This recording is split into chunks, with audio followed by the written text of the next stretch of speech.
otra vez la luz.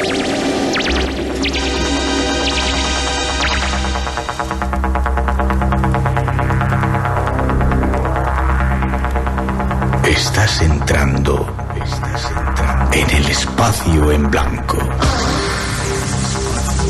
Una puerta a nuevas dimensiones de la existencia. Una nueva perspectiva sobre la realidad. Espacio en blanco.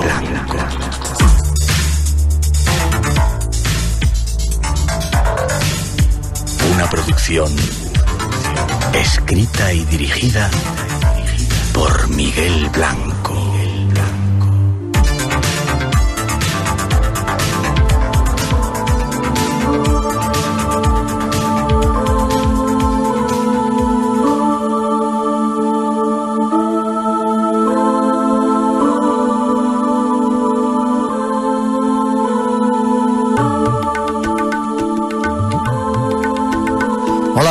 Buenas madrugadas, aquí llegamos, estamos listos y preparados para realizar una semana más este viaje hacia otros mundos desconocidos que aquí nos gustan. Esto es Radio Nacional de España, no os equivoquéis. Y el espacio en blanco que hacemos un poco sin voz.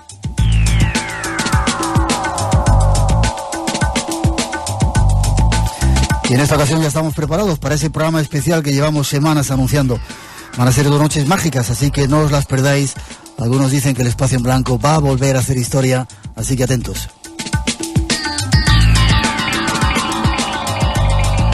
Para todos la cordial bienvenida y los saludos en nombre de todos los que esta noche nos dedicamos a realizar el programa, y de una forma especial a nuestros técnicos, David Pérez, Rafael Martos y Joaquín Tomé, que llevan unos cuantos días trabajando para que todo este sonido, este mágico sonido, llegue hasta vosotros. Estamos en el corazón mismo, en el centro del misterio, y para desvelar el lugar donde estamos, ahí van las primeras informaciones.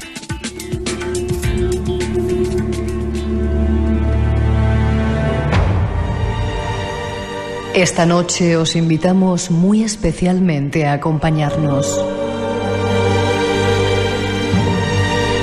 Será un viaje hacia un lugar único en el mundo, donde pocos han podido estar. Deseamos llevaros justo hasta el lugar donde todo comenzó.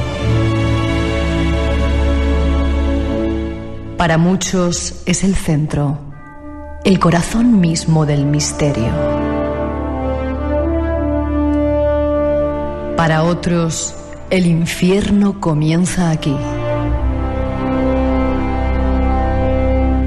Sea una cosa u otra, lo cierto es que se trata de uno de los lugares más misteriosos del mundo, y ya podemos comenzar a desvelároslo. Escuchad.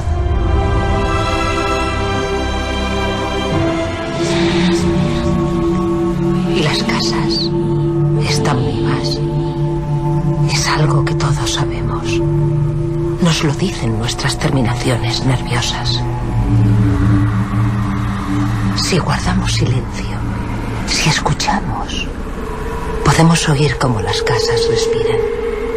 A veces, en la oscuridad de la noche, las oímos gemir. Parece que tuvieran pesadillas.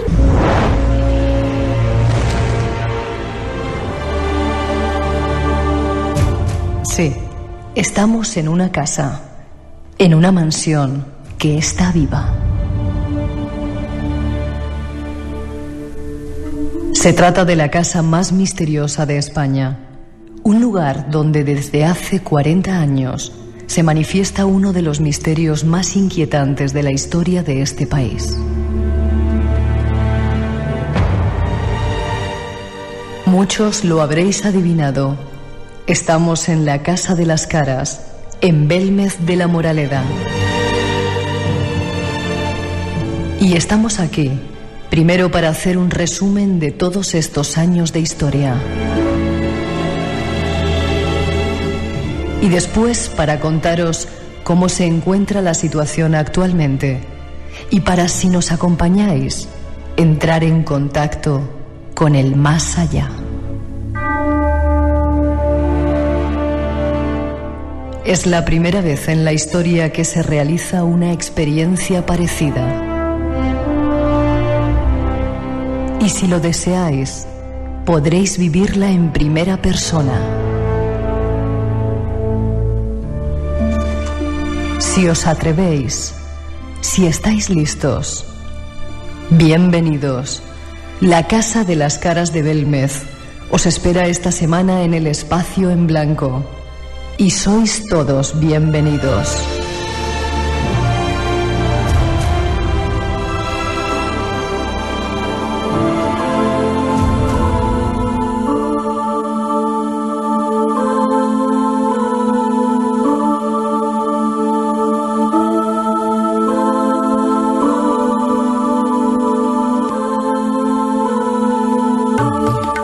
Estamos en Belmez de la Moraleda, en la Casa de las Caras, y desde aquí esta noche os vamos a transportar a un mundo único.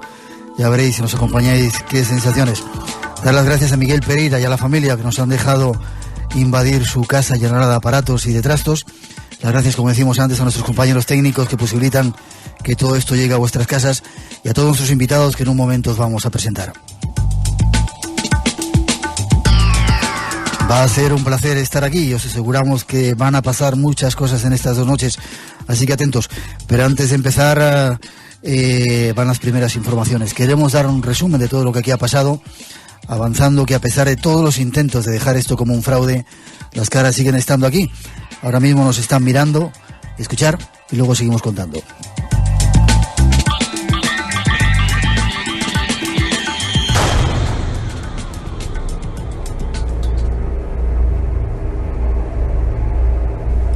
Después de las presentaciones, queremos bucear en la historia, ir al comienzo del fenómeno. Las Caras de Belmez son un fenómeno que se produce desde 1971 en el suelo de la casa de la calle Real, número 5, en el pueblo de Jaén de Belmez de la Moraleda.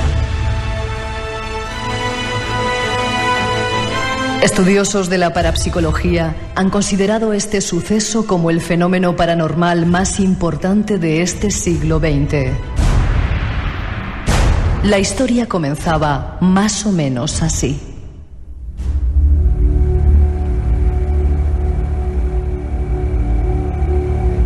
María Gómez Cámara apartó la sartén del negro fogón en un acto instintivo.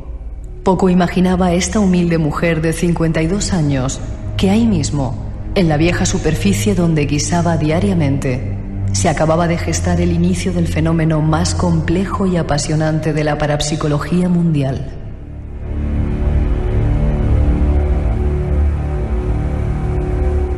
En aquellos primeros momentos pensó incluso que algún vecino malintencionado o incluso sus propios hijos, aprovechando las fiestas patronales, le habían gastado una pequeña broma dibujando un rostro tétrico que miraba de frente en la alargada lasca del suelo de la cocina.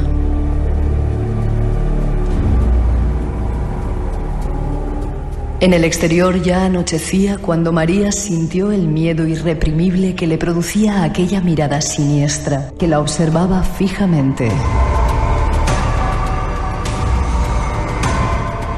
María entonces salió al exterior de su casa y reunió a voz en grito a un nutrido grupo de personas con el fin de contarles lo ocurrido.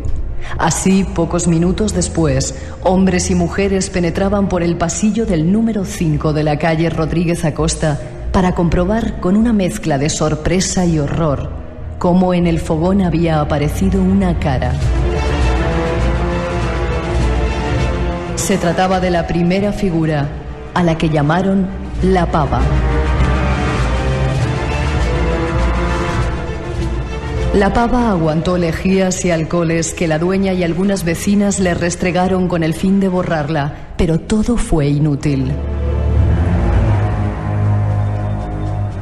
El ayuntamiento decidió picarla y fue Miguel Pereira, hijo de la pareja, quien, cansado ante tanta curiosidad, la emprendió a golpe de pico contra la forastera. En pocos minutos, una nueva lechada de cemento cubrió el pequeño hueco, y como si fuera un mal sueño, los habitantes de la casa y toda la vecindad recuperaron la ansiada tranquilidad. Tranquilidad que solo duró 7 días, hasta que un nuevo rostro, prácticamente idéntico al primero, apareció de nuevo en el fogón. El albañil Sebastián Fuentes fue el encargado de recortar este segundo rostro para depositarlo en una hornacina cubierta por una lámina de cristal. Los primeros análisis descartaron que la cara hubiese sido pintada, y la teoría de que aquello era una señal humana o demoníaca cobró adeptos en el pueblo. La historia era solamente conocida en el pueblo, hasta que el 15 de septiembre un redactor del diario Jaén, desplazado para cubrir un conflicto entre cooperativas aceiteras, se encontró con la exclusiva de su vida. Tras llegar al domicilio y fotografiar al rostro, realizó una crónica donde se informaba por primera vez del insólito suceso. A partir de ese instante, el suceso se convertiría en unos meses en una noticia de primera magnitud en todo el país. Detrás del diario Jaén llegó el Ideal de Granada y luego el diario Pueblo, el más vendido de los años 70, llevando 3 enviados especiales al pueblo para realizar sus crónicas. Así comenzaba todo. Así se gestaba el misterio. Pero antes de dar paso a nuestros invitados, escuchad lo que decía la protagonista principal de esta historia, María Gómez Cámara. Señora, ¿y usted ha tenido miedo con las caras? A lo primero sí, pero ya después no. ¿Y ha tenido pesadillas o...? No. ¿Nunca? Nunca. ¿Y ha oído algunos ruidos raros? ¿Han pasado cosas raras? En mi casa no dio nunca de nada. Manifestación ninguna, ni de antes de las caras ni después. Oiga, señora, y con la cara aquella que hay en la pared, ¿qué es lo que está pasando ahora? Pues la cara que está más centrada y se está corriendo. ¿Se está corriendo hacia dónde? Hacia la izquierda. O sea, hacia donde estaba en el suelo cuando apareció. Sí. ¿Y cuánto se ha corrido? ¿Cuántos centímetros? Bueno, eso yo no, exactamente no lo sé, pero que estaba más centrada y ahora pues apenas se ve el ojo ya. ¿Pero sigue teniendo el mismo tamaño? Bueno, cuando estaba en el suelo tenía la cara larga y al cogerla del suelo y ponerla ahí se ha puesto redonda, que ha cambiado también. Y ahora eso, que se va desviando, se va poniendo más... ¿Y las caras que aparecen en el suelo, después qué ocurre? ¿Desaparecen ellas solas? Usted verá, lo mismo que sale se van. ¿Y salen otras nuevas? Sí. ¿Y ya tiene usted caras conocidas? Quiero decir, ¿vuelven a salir las mismas o no? No. La cara que se pierde ya no vuelve más, luego salen a otras. Más feas, más bonitas, salen a otras distintas.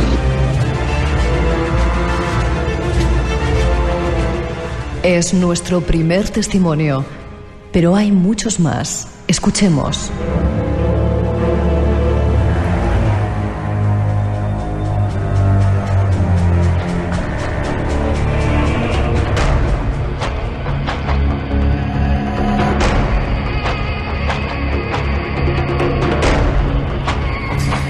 Y tras esas primeras informaciones, saludar a nuestros invitados. Primero a Miguel Pereira.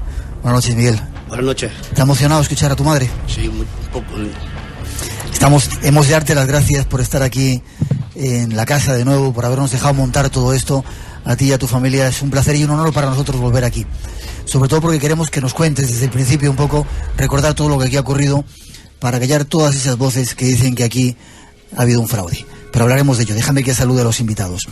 Luis Mariano Fernández, buenas noches. Buenas madrugadas, Miguel, y a todos los amigos oyentes de Espacio en Blanco. ¿Cómo estás? Caray, qué magia, ¿verdad? Estar aquí otra vez y todos juntos de nuevo, ¿verdad? Junto a Miguel, junto a un montón de compañeros, el equipo que hace este programa, y fíjate dónde estoy sentado. Se me pone la carne de gallina y está sentado en el asiento que tenía, que donde siempre estaba sentada María, ¿verdad? Efectivamente, los vellos de punta. Yo creo que los tenemos casi todos esta noche. Poco más puedo decir. Escribiste un libro que se llama Tumbas sin nombre. Vamos a ver si esos datos nos sirven para hilar un poco toda la historia que había.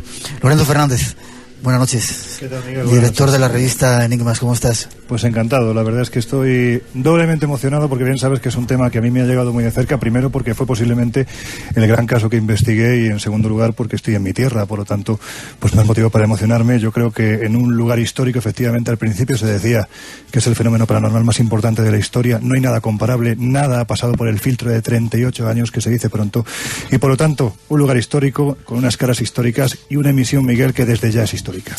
Gracias por estar aquí. Acabas de llegar de México, seguramente la semana que viene hablaremos de ello. Y acaba de llegar hace poquito tiempo, nada, escasos, diría media hora de Madrid corriendo para llegar a tiempo aquí a esta cara. Estamos en la Casa de las Caras de Belmez, ¿os dais cuenta? La verdad es que a uno se le pone el vello de punta, sí.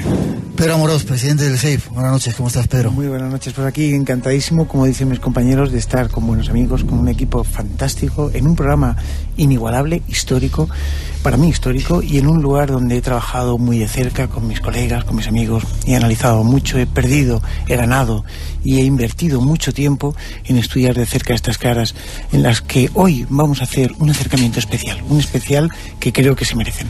Vamos a contar esta noche, en este primer programa desde aquí, la historia de las caras desde el principio y luego con todos los investigadores, digamos, más clásicos que estuvieron, y luego os lo vamos a dejar de vuestra mano porque vosotros habéis sido gran parte de los investigadores que habéis seguido la historia. Falta quizá Manuel Carballal, al cual tenemos un recuerdo desde aquí, pero creo que se han juntado todos. Fran Contreras, buenas noches, compañero. Buenas noches, Miguel. Antes de nada, déjame que te dé las gracias por el inmenso trabajo que has hecho. Has posibilitado, buceando en todos los testimonios, que este programa sea posible, así que mi sincera gratitud. Es mi trabajo. Estamos aquí disfrutando de esta ocasión única, ¿verdad? Bueno, un viejo sofá, una mesa camilla, una bombilla que nos ilumina tenuamente. Velas que nunca faltan en el espacio en blanco. Las mismas que ponía María a sus caras. Caras espantosas, mujeres desnudas, cuerpos deformados. Belmez significa adentrarse en un mundo que no acabamos ni de entender ni de explicar. Y las caras que nos siguen mirando. Yo tengo una detrás de mí. Flanqueado, el pelao y la pava. Estamos flanqueados. Perico Fernández, Pedro Fernández, vicepresidente del SAFE. ¿Cómo estás? Buenas madrugadas. Pues es la primera vez, la segunda vez que estoy nervioso. La primera vez que entré a esta casa y comencé a pisar unos rostros que me estaban mirando desde el suelo. Y esta es la segunda ocasión, pero además es un sueño raro, ¿no? Porque es como si tuviera la oportunidad de revivir algo que no he vivido. Como si estuviera viviendo años en los que yo jamás había estado en esta casa. Es curioso. Vamos a revivir la historia. Vamos a, si me permitís, primero con Miguel. Miguel, tú has vivido la historia de las casas y de las caras desde el principio. El primer día que aparecieron, sí. ¿Cómo fue el primer día que tu madre sale a la calle, como contábamos en esa historia? Cualquier día estaba yo trabajando en el campo y vine a mediodía. Y al llegar ahí a la puerta, pues me dice mi madre, Miguel, pasa ahí a ver lo que ves. Y pasé a la cocina y me di cuenta que ahí había una cara en el suelo. ¿Se veía claramente? Clara. No hace falta imaginar, sino que... Nada, se veía estupendamente, se veía muy bien. ¿Y tú qué pensaste que era aquello? Oye, yo lo que pensé, le dije a mi madre, digo, mamá, esto, ¿quién ha pintado esto? Eso es lo que pensé yo. Tu madre pensó, en alguna parte he oído, que había sido una broma que le habéis gastado. Estaba en fiestas del pueblo, ¿no? Sí, claro, a lo primero pues ya pensaba eso. Y yo pues se lo dije, digo, esto, ¿quién ha pintado esto? Dice, si aquí está yo cocinando hace un momento y me da cuenta que había una cara ahí. Y aquí no había nadie. ¿Tu madre cocinaba aquí donde estamos? Sí. Cocinaba con leña. Con leña, sí. Sí, que entonces no había gas, nosotros por lo menos no teníamos. Ya. ¿Y Miguel qué pasó? ¿Tu madre salió fuera y avisó a la gente para que viniera a verla? Sí, mi madre salió a la puerta porque estaba ella con la fiebre en Malta y pensaba ella que... ¿Tenía fiebres de Malta? Sí. Que a lo mejor la fiebre le hacía eso a ella en la vista. Ya. Y salió y se lo dijo a la vecina y entraron. Y dice, sí, María, si era una cara lo que hay. ¿Y qué pensaron los vecinos cuando lo vieron? Se quedaron asombrados. Dice, esto aquí, ¿por qué? Y se agarraron, claro, mejor pensaron que era de mancha de cocina o algo, que hubiera aparecido la cara. Y entonces se agarraron a echarle lejía, a echarle cosas. Y la cara, contra más la limpiaban, pues mejor se veía. ¿Sí? Sí. ¿No había forma de quitarla? No había forma de ninguna clase de quitarla. ¿No os dio miedo ver esa figura tan extraña? A lo primero, no. Cuando ya dio miedo es cuando yo piqué aquella cara y se le echó el cemento. Espera. Vino mucha gente a verla y os cansasteis un poco de ver la cara y tú la picaste. Sí, picarla fue por eso, porque mi madre estaba enferma y la gente que venía de aquí del pueblo, pues, que no la dejaban hacer nada, ni a nosotros nos dejaban vivir, ni comer, ni dormir, ni nada. Ya. Y yo pensé, digo, esto lo quito yo, y nos quedamos tan tranquilos como siempre hemos estado. Ya. Y eso fue picarla, sí. ¿La picaste? ¿Echaste cemento encima? Sí, un albañil que había ahí trabajando en una casa que estaba haciendo ahí nueva, pues se lo dije, digo, dame un poco de cemento que he picado la cara y para tapar el hoyo que he hecho. Ya. Dice, déjalo y ahora cuando suelte a mediodía me voy yo y te la apaño que se quedará mejor. Digo, bueno, y lo hizo así el hombre. ¿Y luego qué pasó? ¿Cuándo siguieron apareciendo? Las caras, pues tuvimos una noche aquí ya al cabo de las 6 o 7 noches de aparecer la primera cara, de picar aquella cara yo. Pues salgo por ahí con los amigos y cuando regresé sobre la 1:30 de la madrugada por ahí, al dar la luz me encontré que estaba la cara pues lo mismo que está ahí. Parecía que quería hablarme. Esta que está aquí. Sí. Y entonces yo me asusté bastante. Sí. Yo pues llamé a mi padre, se lo dije y digo, levántate que apareció la cara. Dice, anda, y así hemos estado nosotros hace un ratejo ahí, oyendo la radio y ahí no había nada. Y entonces dice que yo no me levanto. Digo, pues la puerta la dejo abierta. No era capaz ni de cerrar la puerta. ¿Sí que apareció de repente? Sí, cuestión no se sabe porque aquí cuando apareció la cara no había nadie. Ya. No sé yo si estaría más rato, echaría más en aparecer, si menos. Ya. Esa segunda cara, que es la que todavía se conserva... Sí, esa es la que hay, que le llaman la pava. La pava. La picasteis, la sacasteis del suelo y se puso una hornacina, una especie de cuadro que tenías aquí, ¿verdad? Eso fue sacarla del suelo porque decían los investigadores que entonces, Germán de Argumosa, y que podía haber algo debajo de la cara. Mejor una tumba o algo que mejor aparecía la cara por eso. ¿Ah, sí? Y entonces fue sacar la cara por eso y está donde está. Se puso ahí. Se puso aquí y es curioso, aunque vamos a ir viendo la historia, parece que se ha movido. Esa cara estaba al principio en el centro del cuadro. Esa cara se puso más centrada. Sí, y de repente dentro de un cristal que nadie la puede tocar, sí, eso se ha ido moviendo. Desde el día que se metió ahí, esa no va a poder ni limpiarse. Casi si tenía polvo, ahí lo tiene. Casi 40 años y de repente se ha ido moviendo sola. Sola. Qué curioso, ¿no? Se ve que a lo mejor buscando el sitio donde apareció. Como si quisiera volver al suelo donde... Puede ser que le pase lo mismo que le pasó a la del pelao. Que se la llevaron para investigarla y a los 6 o 7 días de llevársela, apareció otra vez la misma cara en el mismo sitio que estaba. No me digas. Estando por ahí, sí. ¿Sí? Qué curioso. Este es el inicio de la historia de las caras de Belmez. Tenemos mucho que contaros. Vamos a detener un poco la historia y luego nuestros invitados nos van a contar su experiencia. Estamos en Radio Nacional de España. Seguimos. Hay mucho que contaros esta noche. Y no os perdáis ni un solo segundo, que ya veréis qué sorpresas esperan.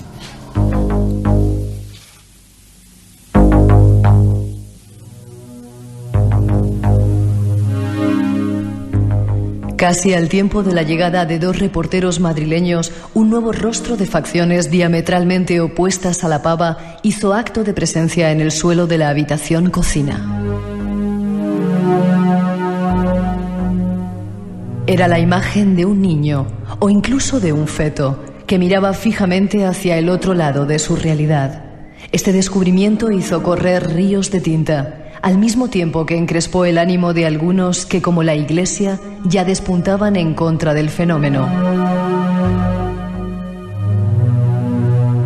De trazos finos, casi aprovechando las propias marcas del cemento enlucido del suelo, la mirada expresiva de la efigie a la que bautizaron como la Pelona por su calvicie, se convirtió en el centro de atención de los cada vez más visitantes de la casa.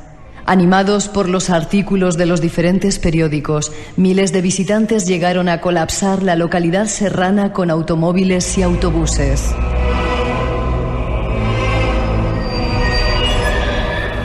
Con un censo de 2.323 habitantes, en aquel 1972, Belmez comenzó a recibir 5.000 visitantes diarios, por lo que el ayuntamiento se las vio y se las deseó para controlar los diversos incidentes que se producían en las calles del pueblo. Incluso otras localidades vecinas fletaban autobuses para visitar la casa. Santones, videntes, valientes, temerosos, curas y los primeros científicos se apiñaban en torno a las imágenes misteriosas.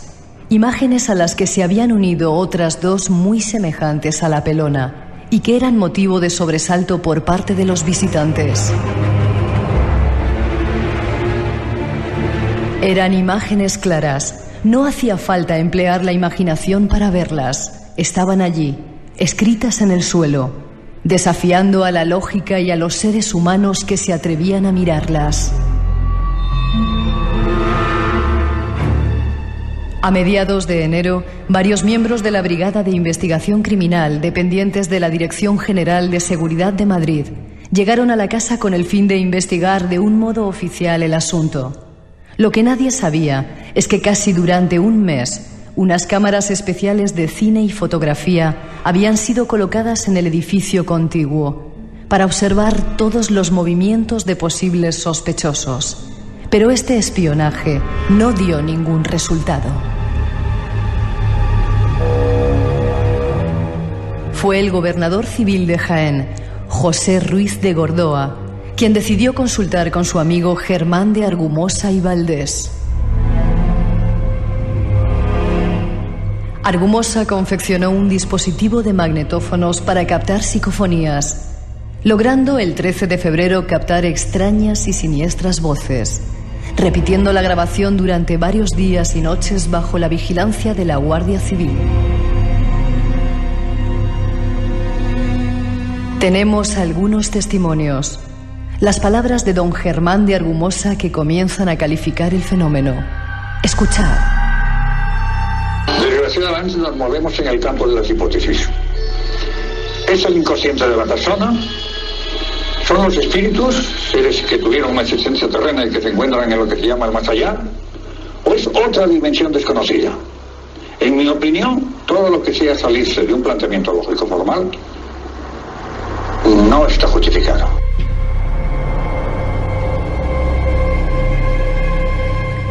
Y hay más. Es el propio Germán de Argumosa quien nos cuenta. Independientemente de otras pruebas que se efectuaron, realmente lo que evidenció la autenticidad del fenómeno fue que se presentó primero el suelo, en presencia del profesor Hans Bender, de la Universidad de Friburgo de Brisgovia, en Alemania, y después, posteriormente, la habitación, en presencia de un notario que levantó acta, también del profesor Bender y de un equipo de la televisión alemana. Cuando al mes se levantó el precinto, nos encontramos con que había nuevas promociones. Pero la historia no quedaba ahí. Los fenómenos venían ya de antiguo. Escuchemos el testimonio de Antonio Ruiz, vecino de Belmez. Cosas anormales parecidas al tema de las caras de Belmez. Sí, justamente a continuación de la casa de María, donde han salido las caras, ahí vivieron mi abuelo durante muchos años. Y según me contó a mi padre antes de morir, creo que justamente en la casa de María y en la casa de mi abuelo, que vivía al lado, pues ocurrían cosas anormales. Como por ejemplo, estar acostado y de noche los desarropaban. O estar durmiendo y los muebles corriesen de un lado para otro. O sea, que ocurrían cosas anormales. Y esto fue a principios de 1900.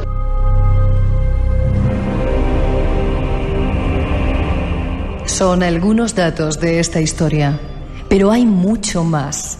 Escuchemos lo que nos cuentan nuestros invitados.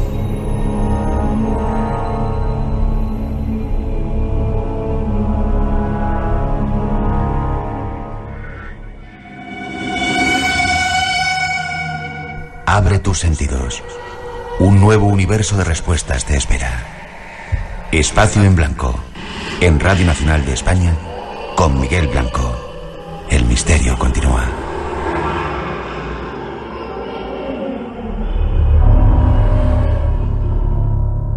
Seguimos desgranando poco a poco la historia. Miguel, antes de que entren, quiere todo el mundo hablar, o sea que nos vamos a dar un poquito de prisa.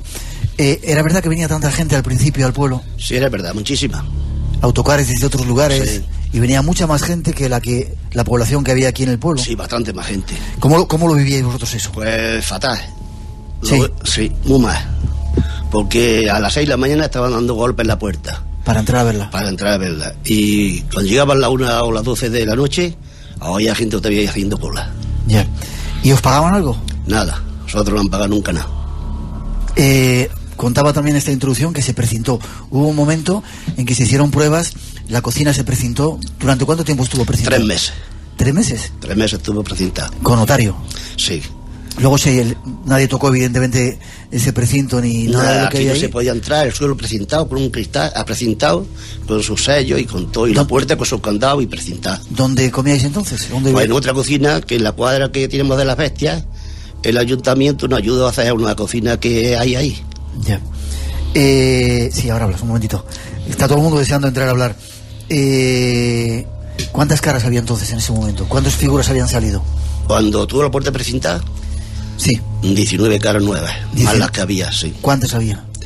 Pues por aquella fecha mejor habría 4 o 5 en el suelo, creo yo.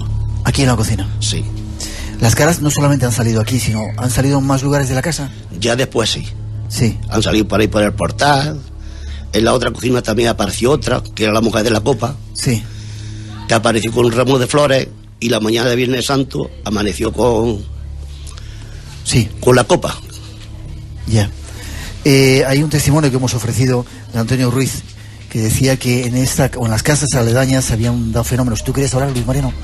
Bueno, yo confirmo con Miguel Pereira que efectivamente eso es una leyenda urbana. Nosotros que hemos estado durante años investigando el tema, yo no he recogido ni un solo testimonio de que a principios de siglo en esta casa ocurrieran cosas extrañas. Mejor que yo lo puedo decir Miguel, ¿eh? Sí, sí, del siglo XIX, a principios del siglo XIX. Es decir, cuando se construye la casa, si me permitís brevemente, por recapitular, hay yo creo que son 4 puntos fundamentales en la historia del fenómeno de Belmez desde el principio, que es lo que hace que esto adquiera la dimensión que hoy en día tiene y que por supuesto en los primeros años de los 70 hizo que sobrepasara no solo las fronteras de Belmez o Jaén, sino incluso de España, ¿no? Estamos hablando de lo primero, la gente. Cuando la gente acude en masa, a mí me comentaba Manuel Rodríguez Rivas, el que entonces era alcalde del pueblo. Queremos algún testimonio de él después. Que se saturaba, es decir, no había sin víveres, no había asistencias, no había comida, no había bebida, es decir, no estaba un pueblo serrano. Pensemos cómo es el recorrido para llegar a Belmez hoy en día, pero situémonos en el año 71. Era un pueblo de sierra con un acceso realmente difícil y aquí venían más de 5.000 personas al día para ver eso. 15.000 personas se llegaron a Lo segundo, la parte de la Brigada de Investigación Criminal dependiente de la Dirección General de Seguridad, es decir, la Brigadilla, lo que se conocía entonces como la Brigadilla. Efectivamente, están enfrente, vigilando durante unas semanas. María, la madre de Miguel... Eso no lo sabíais vosotros, ¿no? Que estaba la Guardia Civil grabando... No, nosotros no sabíamos nada. Estaban controlando... Durante 8 días estuvieron... Sabemos que estuvieron aquí investigando y que pues siempre que me iban por ahí abajo a mí, siempre me hacían preguntas de dónde venía, de dónde iba... Y eso sí. Estaban controlando la gente que entraba para intentar buscar a un posible culpable. El que más veces entrara, pues era uno de los posibles a vigilar, ¿no? En este caso, María, yo recuerdo en la primera ocasión que estuve aquí, el 28 de diciembre del año 1989, va a hacer justo ahora 20 años, María me comentaba que los propios miembros de la Brigada de Investigación Criminal, que entonces no se mojaban absolutamente con nada, entraron en la casa y le dijeron que estuviera tranquila, que ni ella ni sus hijos hacían nada porque habían estado vigilando desde enfrente. Tercer punto, Germán de Argumosa. Es llamado no por José Ruiz de Gordoa porque realmente tuvieran una especial amistad, es que Germán fue llamado para que desvelara el fraude de Belmez. Él era el parapsicólogo más reconocido a nivel europeo, por lo tanto, si él decía y venía aquí y veía lo que había, evidentemente iba a decir que era un fraude y el fenómeno se acababa, pero Germán no. Y dio pruebas, además. Germán investigó la segunda parte importantísima, el acta notarial.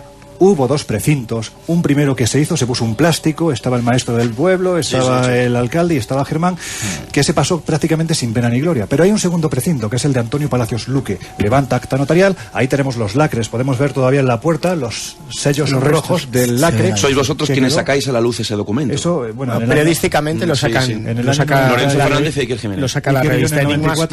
Es conocido desde el 90 por Manuel Gómez Ruiz, por Manuel Carvallal, Termino enseguida, si me dejáis, termino enseguida. En el año 94 conseguimos el acta notarial gracias también a la intercesión de Manuel Gómez Ruiz y de Manuel Carvallal. Ese equipo de 4 que juntamos con Iker y conmigo, pues conseguimos un documento que era vital porque también nos llevó al propio Antonio Palacios Luque. Y él decía que cuando levantó el precinto, ni los lacres, ni los sellos, ni los plásticos que se habían situado encima del suelo, dividiéndolo en 37 recuadros, creo que era cada uno de ellos fotografiado, ninguno había sido manipulado. Él, de hecho, Manuel Rodríguez Rivas, alcalde del pueblo, nos dijo que Antonio Palacios Luque, notario, salió de aquí prácticamente como alma que lleva el diablo porque realmente se quedó pues muy asustado. Vale, como tenemos muchas introducciones, tenemos mucho que contar, si me permitís, seguimos un poquito adelante. Miguel, estamos en el momento en que se desprecinta, digamos, la cocina, aparecen las caras, no hay, digamos, individuos a quien acusar de que aquello era un fraude, ¿no? Ninguno, no. Y la gente seguía viniendo al pueblo y esto es un revuelo. A nosotros no nos molestó nadie en nada. Ya. No nos molestó porque todo lo que quería hacer, investigadores, todo lo que quería hacer aquí algo, no se le ha puesto pega a ninguno. Y además, eso es han cierto. hecho lo que han querido y como han querido. Siempre hemos tenido una facilidad desde la Sociedad Española de Investigaciones Parapsicológicas, por ejemplo, a partir del año 95, en todo, tanto la familia de María como toda la gente del pueblo nos ha facilitado en todas las investigaciones. Tú has lanzado una pregunta antes, Miguel. Déjame que diga, damos fe de eso. Realmente hablamos enseguida con Miguel para hacer este programa y no nos han puesto ningún tipo de problema, ni nos han pedido dinero para venir aquí a hacer este programa, cosa que os agradecemos y que queremos que quede claro. Lorenzo. Mariano, perdón. Lanzabas una pregunta porque hemos escuchado un testimonio de Antonio Ruiz diciendo que habían ocurrido aquí fenómenos paranormales. Sí. Y no hemos contestado. Bien. Miguel decía que no, que aquí no había ocurrido absolutamente nada y que eso son invenciones de la gente. ¿Es cierto o no? Es cierto. También ese muchacho que ha dicho esas cosas, pues se agarró a discutir con mi hermano ahí en la puerta una vez que vino una televisión. Sí. No me acuerdo de la televisión que era, porque yo no estaba. Y se agarró a decir que a la cara de la pava, que esa cara se agarró a aparecer a poco. Cuando esa cara no la vio nadie aparecer. El primero que la vio de todo el pueblo fui yo. Bueno, pero es... Y estaba la cara conforme está formada del todo. Sí. Yo creo, Miguel, que realmente Antonio no se refería a ese momento puntual, claro, que se remontaba 150 años atrás. El testimonio está ahí. Incluso lo podríamos recuperar en estos días de investigación. Hay un libro, Sociología del Milagro, escrito por Manuel Martín Serrano, donde él hace una serie de entrevistas a gente del pueblo en el momento en el que está ocurriendo el fenómeno, en el que está apareciendo, años 71-72, y llega a la conclusión de que en el año 1832, esta calle no era tal, era un cementerio. Claro. Las casas se empiezan a edificar sobre el antiguo cementerio. Recordemos que estamos al lado de la iglesia. Lindando con la iglesia. Y ahí Manuel Martín Serrano recogía testimonios de la gente diciendo que esta tierra, cuando llovía, la calle evidentemente no estaba asfaltada, se levantaba la tierra y salían los cadáveres. Pero decían que la tierra estaba cursía de muertos. Es lo que decían. Dejamos ahí, porque hay más datos que dan de esa posible extraña historia de la casa y seguimos desgranando un poco la secuencia histórica. Radio Nacional de España, estamos en este programa especial en Belme de la Moraleda, aquí con un montón de invitados y queremos desgranaros, daros respuestas a ese increíble misterio que es las caras de Belmez. Con esa introducción seguimos.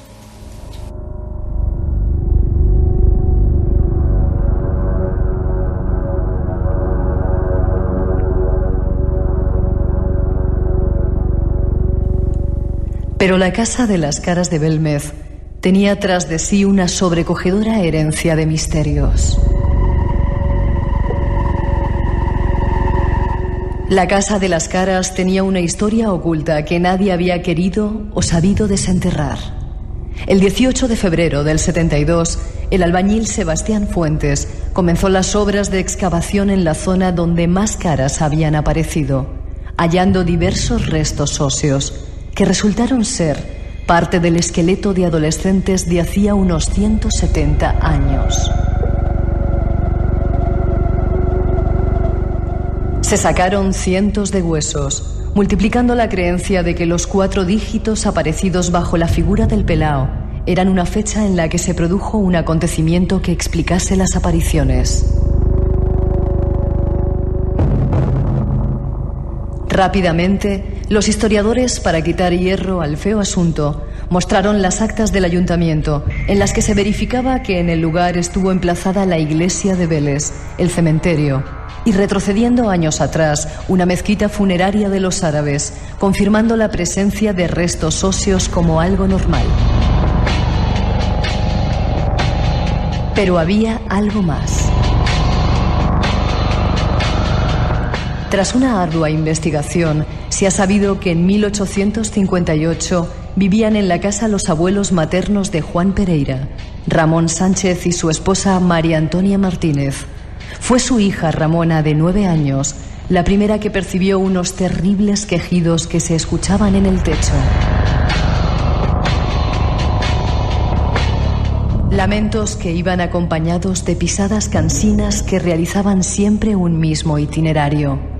Lo que en principio parecía una chiquillada fue motivo de preocupación cuando varios vecinos observaron una fantasmal figura que parecía un muerto en la entrada de la casa.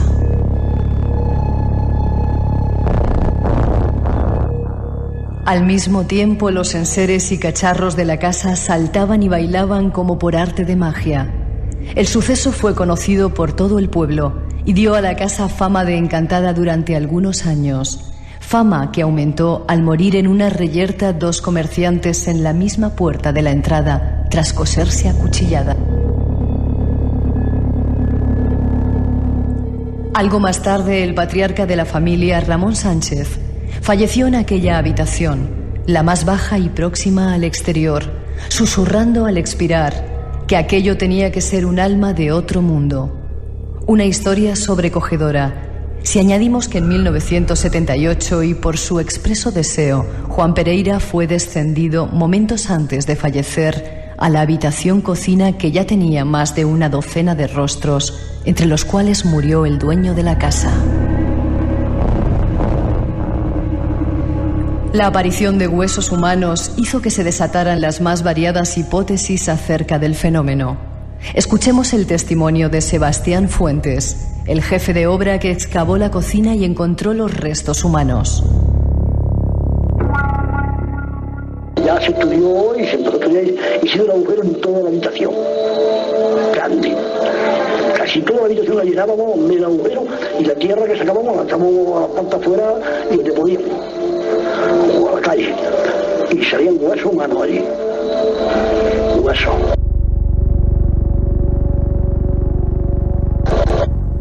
Escuchemos a María Gómez Cámara relatar cómo se iban desarrollando los hechos. Y ya el gobernador dijo que le mandaron una fotografía, si merecía la pena venir a ver la cara o no, la cara. Y le mandaron una fotografía de igual que aquella que hay allí. Y vino la Guardia Civil, y vino la policía, vino el gobernador, vinieron muchos soldados, vino la televisión, el domingo próximo y claro. El primer científico que vino fue Argumosa. Luego ya se juntó con Jan Bender y ya venía Jan Bender también con él.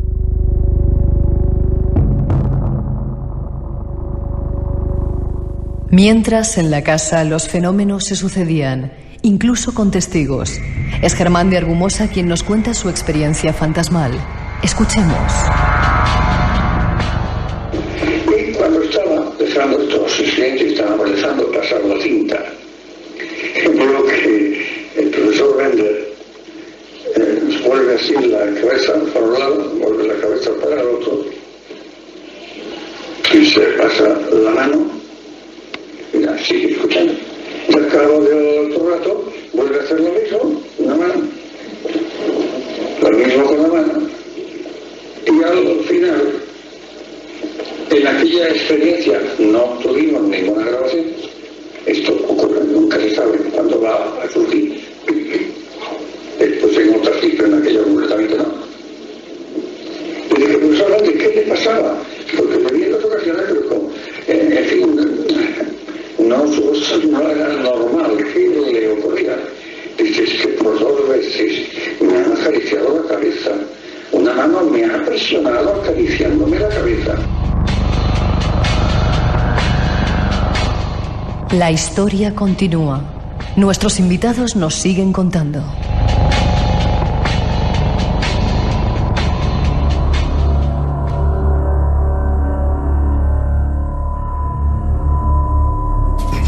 Tratamos de contaros la historia con los datos que tenemos. Miguel, decías que había algunos datos inexactos en lo que habíamos contado. Sí. Discúlpame, ¿se excavó aquí en la cocina? ¿Se sacaron huesos? Sí, aquí se hizo una excavación de 2,80. ¿De profundidad? De profundidad, sí. Pero le hicimos yo y mi Diego, yo y mi hermano. Sí. Aquí no hubo albañiles del ayuntamiento de ninguna clase haciendo la excavación. Ya. ¿Y qué encontrasteis en...? Pues salieron trozos de hueso. ¿Muchos? ¿Pocos? Salieron como una cajeta de los zapatos, poco más o menos.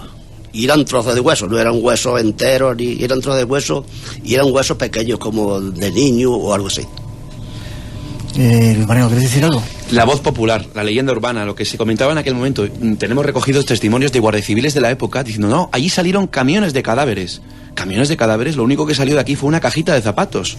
Es que no tenemos que olvidar una cosa, y es que según un estudio que yo estuve haciendo... Esa es la otra historia. Aquí hay dos capas diferentes. Eso es. La primera es la de un cementerio que aparece, que es el cementerio actual de los años 1800 y pico. Que por lo visto fue primero romano, después árabe y luego cristiano. Correcto. Y luego por el subsuelo aparecen los restos del siglo XII, claro, que son los restos que realmente estamos hablando. Pero no de la casa número 5 salió camiones de cadáveres. Correcto. Es que se ha dicho eso mucho. Los camiones que salieron de cadáveres fueron de la iglesia. Cuando derribaron la vieja, salieron camiones y camiones. Claro. Pero quizás... De Carabela y de... La iglesia que está aquí al lado. Sí, la iglesia que está al lado. Que da pared con no en pared la casa con de la la cara. casa. Ya. No confunda una cosa con la otra. Pero quizás, aparte la exageración popular, ¿no? Siempre se ha dicho de los andaluces, Miguel, que somos muy exagerados, ¿no? Sí.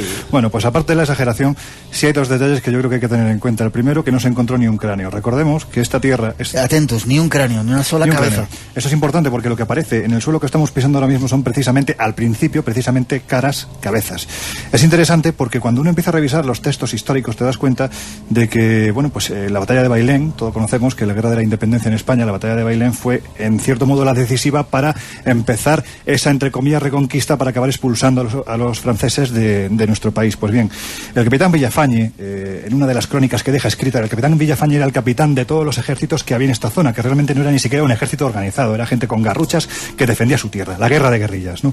Pues bien, lo que deja escrito este señor es que en su retirada el ejército francés aplica algo tan sumamente común en la República Francesa como era su sistema de ajusticiamiento. Recordemos cuál es. Cortar la cabeza.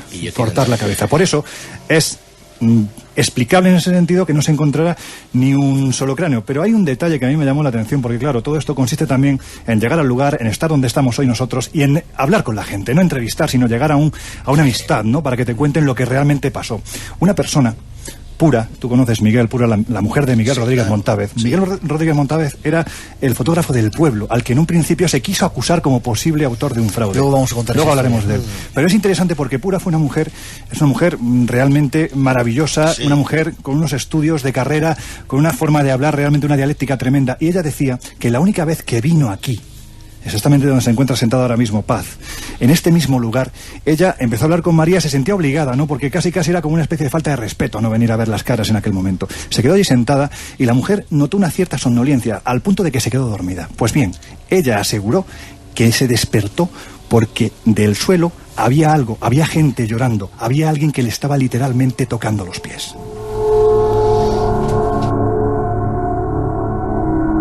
No tenemos mucho tiempo, estamos a punto de entrar. No es el único testimonio el que cuenta. Ella no volvió más, dijo que no volvía más y de hecho no ha vuelto a casa. Hay muchísimos más. Y recomponiendo ese puzzle que estamos haciendo esta noche de Belmez, es curioso, esto hay que decirlo, es un episodio íntimo de la vida de María, de la madre de Miguel, pero se ha comentado, es Vox Populi. Ella años antes de que surgiera el fenómeno de las caras, tuvo un aborto. Bueno, las primeras caras que aparecieron aquí en este suelo eran fetos con cordón umbilical. Empecemos ya a hilar las piezas del puzzle. Quien lo difunde por primera vez es Germán de Argumosa, que María tiene un aborto, igual que difunde las experiencias que tienen de fenómenos paranormales Hans Bender, Martínez Romero y otros tantos investigadores. De hecho, lo que planteo con esto es la posibilidad de que aquí lo que realmente se encontrara fuera una fosa común. Vale, dejarme que sea Miguel, el hijo de María.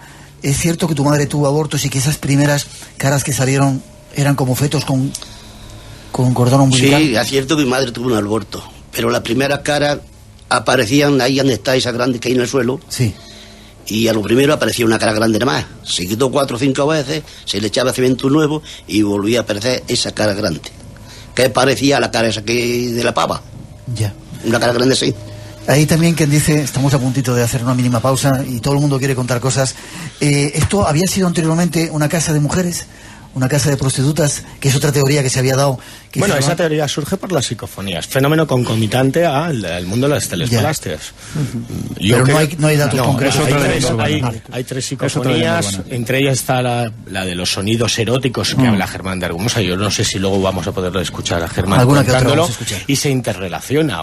Germán Picapatio, creo que también Kiko borracho, que se intenta constatar la historia de que aquí antiguamente vivió una persona que se llamaba Kiko y que era el bebedor, pero bueno. Algunas de esas psicofonías vamos a escucharla hoy y sobre todo mañana, que vamos a hacer también pruebas. Miguel, a punto de terminar, había caras que salían de repente. ¿Cuánto tiempo tardaban? ¿Tardaban mucho en salir? ¿Días o de repente? La cara, cuando se quitaba el cemento, se echaba, y cuando el cemento se oreaba, se secaba, volvían a aparecer. Ya. Pero era una cara grande sola. Luego después agarraron a salir ya las pequeñas, ya que salían por todo. ¿Y es cierto que cambiaban de un día para otro, de un tiempo para otro, iban cambiando? Sí. ¿Y es cierto que de repente de una cara salía otra? Sí, claro. Lo más curioso, Miguel, en referente a las caras, es que tenían, como decía el gran Germán de Argumosa, elementos bivalentes y trivalentes. Es decir, los rasgos, un ojo, una nariz, una boca, conformaba otro rostro. Aparecían y se sigue produciendo. Y eso es algo sobrecogedor. Estamos en torno a esta mesa camilla que lleva aquí muchos años, y justamente debajo hay caras. Bueno, debajo de donde está Miguel había una familia entera. Totalmente. Y hay una cara que todo el mundo recordará, testimonios de guardias civiles que hemos recogido de gente del pueblo. Hay una cara que se parecía muchísimo a la de Franco. Esa está fotografiada. Bueno, pero es lo que comentaba toda la gente. También comentaban un montón de cosas y acabamos de ver que hay mucho voz. Hablamos de ello, si os parece, en un momentito. Esa exageración.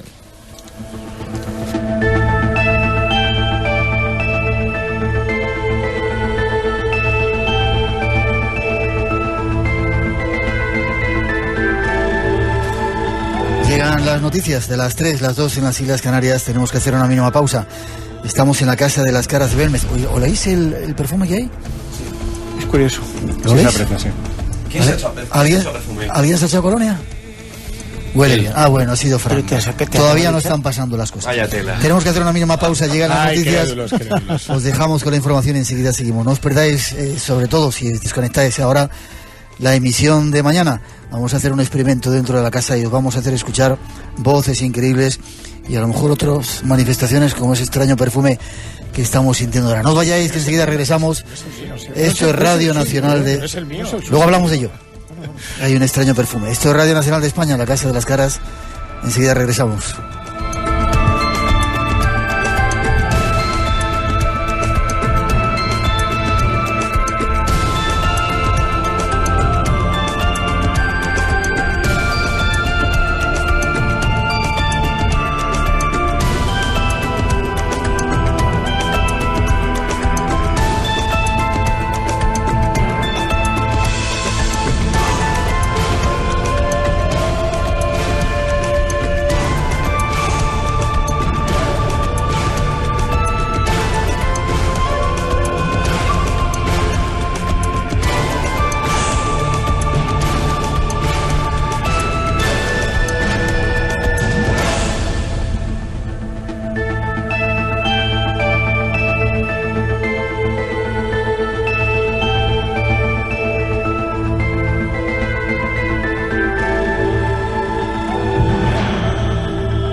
Espacio en Blanco, en Radio Nacional de España, con Miguel Blanco.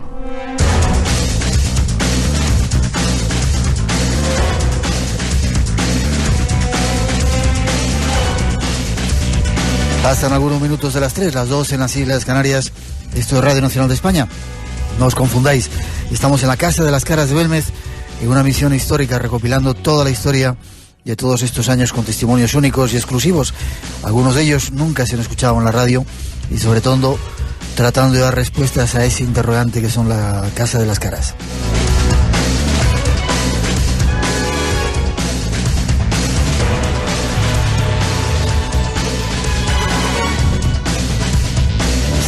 seguimos. Antes de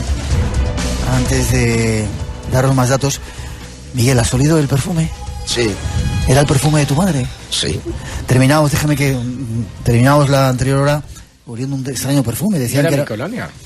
No, pero no era la tuya. No, que no. A mí me ha recordado absolutamente al perfume de María, y se lo he dicho a Miguel. Oye, y por eso os lo he dicho, que veréis ahí y a visitar el perfume ese que tiene mi madre ahí. Y está en una botellita. Es muy antiguo. A mí era curioso porque me ha olido a perfume antiguo. Sí. Habéis sacado esa botellita del perfume de tu madre, y era el perfume de tu... olía como el perfume de tu madre. Sí. ¿Tú crees, Miguel, que tu madre puede estar cerca de nosotros en la casa? Puede ser. ¿Tú crees en esas cosas?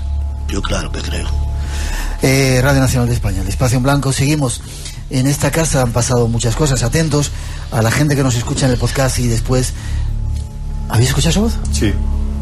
¿Ha dicho María? No sé qué ha dicho, pero se ha oído perfectamente. Yo pensaba que era un efecto del programa. Creo que es el momento, Miguel, para hacer algún tipo de llamamiento. Estamos grabando el programa, estamos haciendo el programa, de que si hay algún fenómeno que se manifieste en este momento. No sé si los técnicos han puesto eso, pero... No ha salido ahí. Bueno, lo recuperaremos. Te iba a decir que atentos a la gente que nos escucha, que luego escucha el podcast. Puede que pasen muchas cosas esta noche. No estamos exagerando. Hay más datos que queremos dar. Después de esa introducción, seguimos. Vamos a estar hoy aquí y mañana haciendo experimentos en esta casa, tratando de dar respuestas, así que atentos a escuchar la información.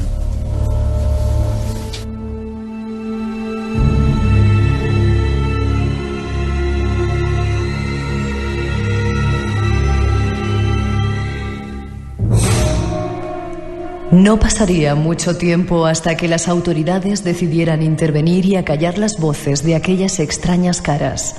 Sucedía así.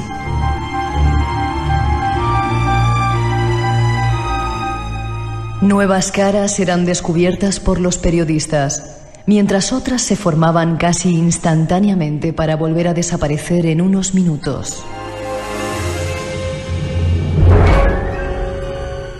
Estos descubrimientos debieron colmar la paciencia de la Iglesia y el gobierno.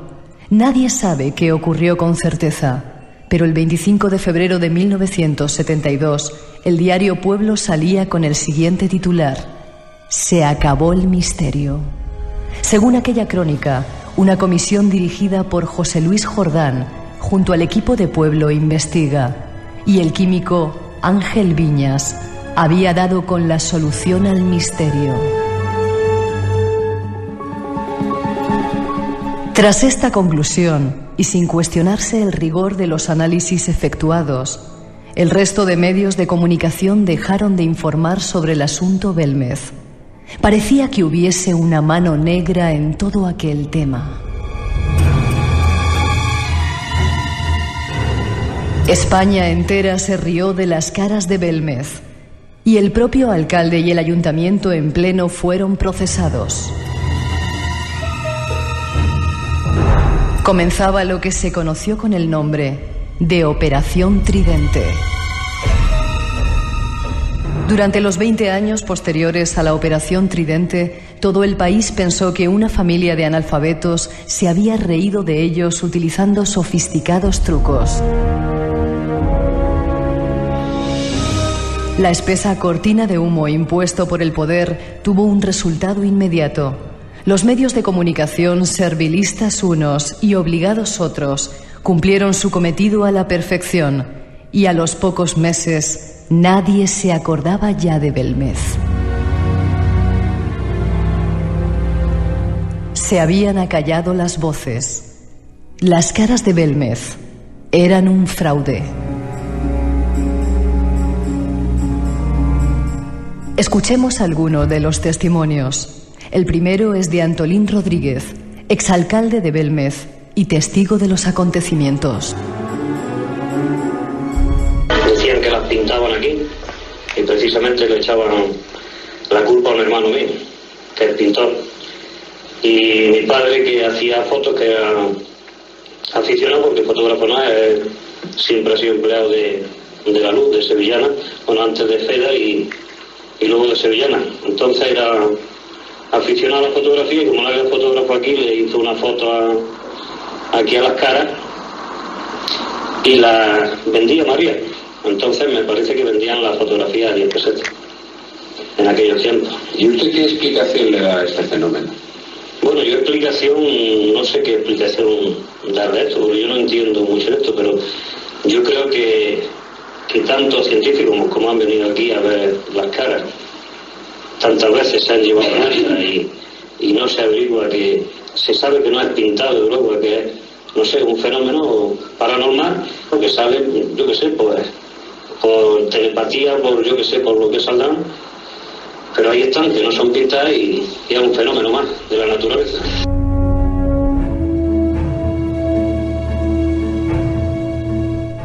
Pero hay más. Ramos Perera, presidente de la Sociedad de Parapsicología, nos da su testimonio. La investigación realizada por una comisión presidida por José Luis Jordán Peña, a petición del Ministerio del Interior, llegó a la conclusión de que las caras en un principio constituyeron una broma de barrio con las vecinas, es decir, que cuando estaban haciendo la limpieza del suelo con una solución de agua y vinagre, aparecieron unas formas caprichosas semejantes a las que se pueden ver en una mancha de tinta con el test de Rorschach, por ejemplo, y aquello les hizo gracia e incrementaron en esa solución hollín y blanco de España, con lo cual consiguieron otras formas. Y cuando llegó allí un periodista de improviso para otro tema, no fueron capaces de confesar la verdad de que todo había sido una broma. Y es cuando empieza el boom, el gran fenómeno de las caras de Belmez. Y José Luis Jordán Peña, con su comisión, ha puesto de manifiesto de forma absolutamente ineludible que la cara que aparece en la pared, que estaba en un principio en el suelo y que está tras una hornacina, hay una pigmentación añadida muy clara con un pincel que se ven exactamente las huellas con macrofotografía de las cerdas del pincel. Y yo mismo he realizado fotografías con infrarrojo y se pone de manifiesto esa pigmentación añadida. Por lo tanto, para mí, las caras de Belmez son un fraude.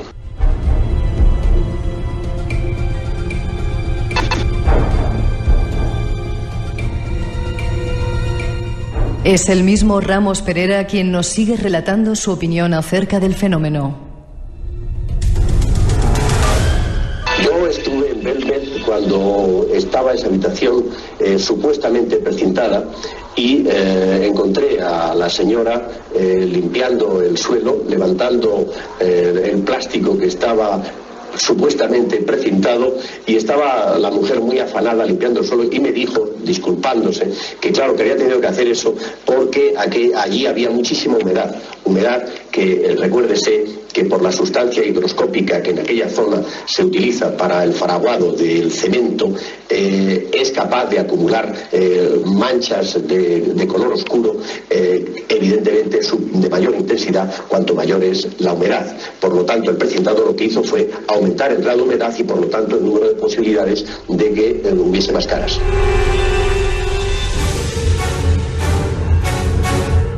Nos falta un testimonio. Es Germán de Argumosa quien nos habla.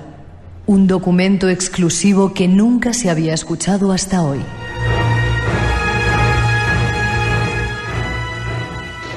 De esto no he hablado hasta ahora, pero ahora sí ya voy a hablar.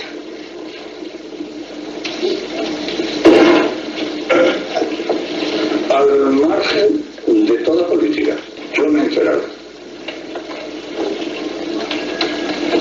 que hubo un día que coincide con este viaje, en donde los medios informativos reciben una circular, llamamos carta circular, reservadísima, interna,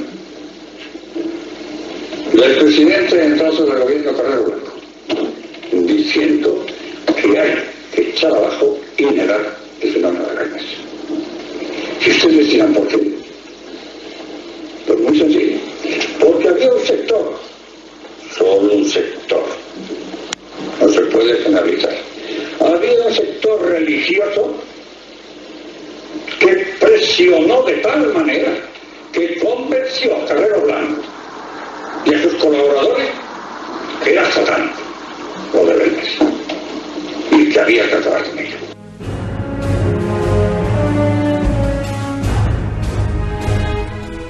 ¿Humedad? ¿Fraude? ¿Maniobra para acallar las caras? Veamos lo que opinan nuestros invitados.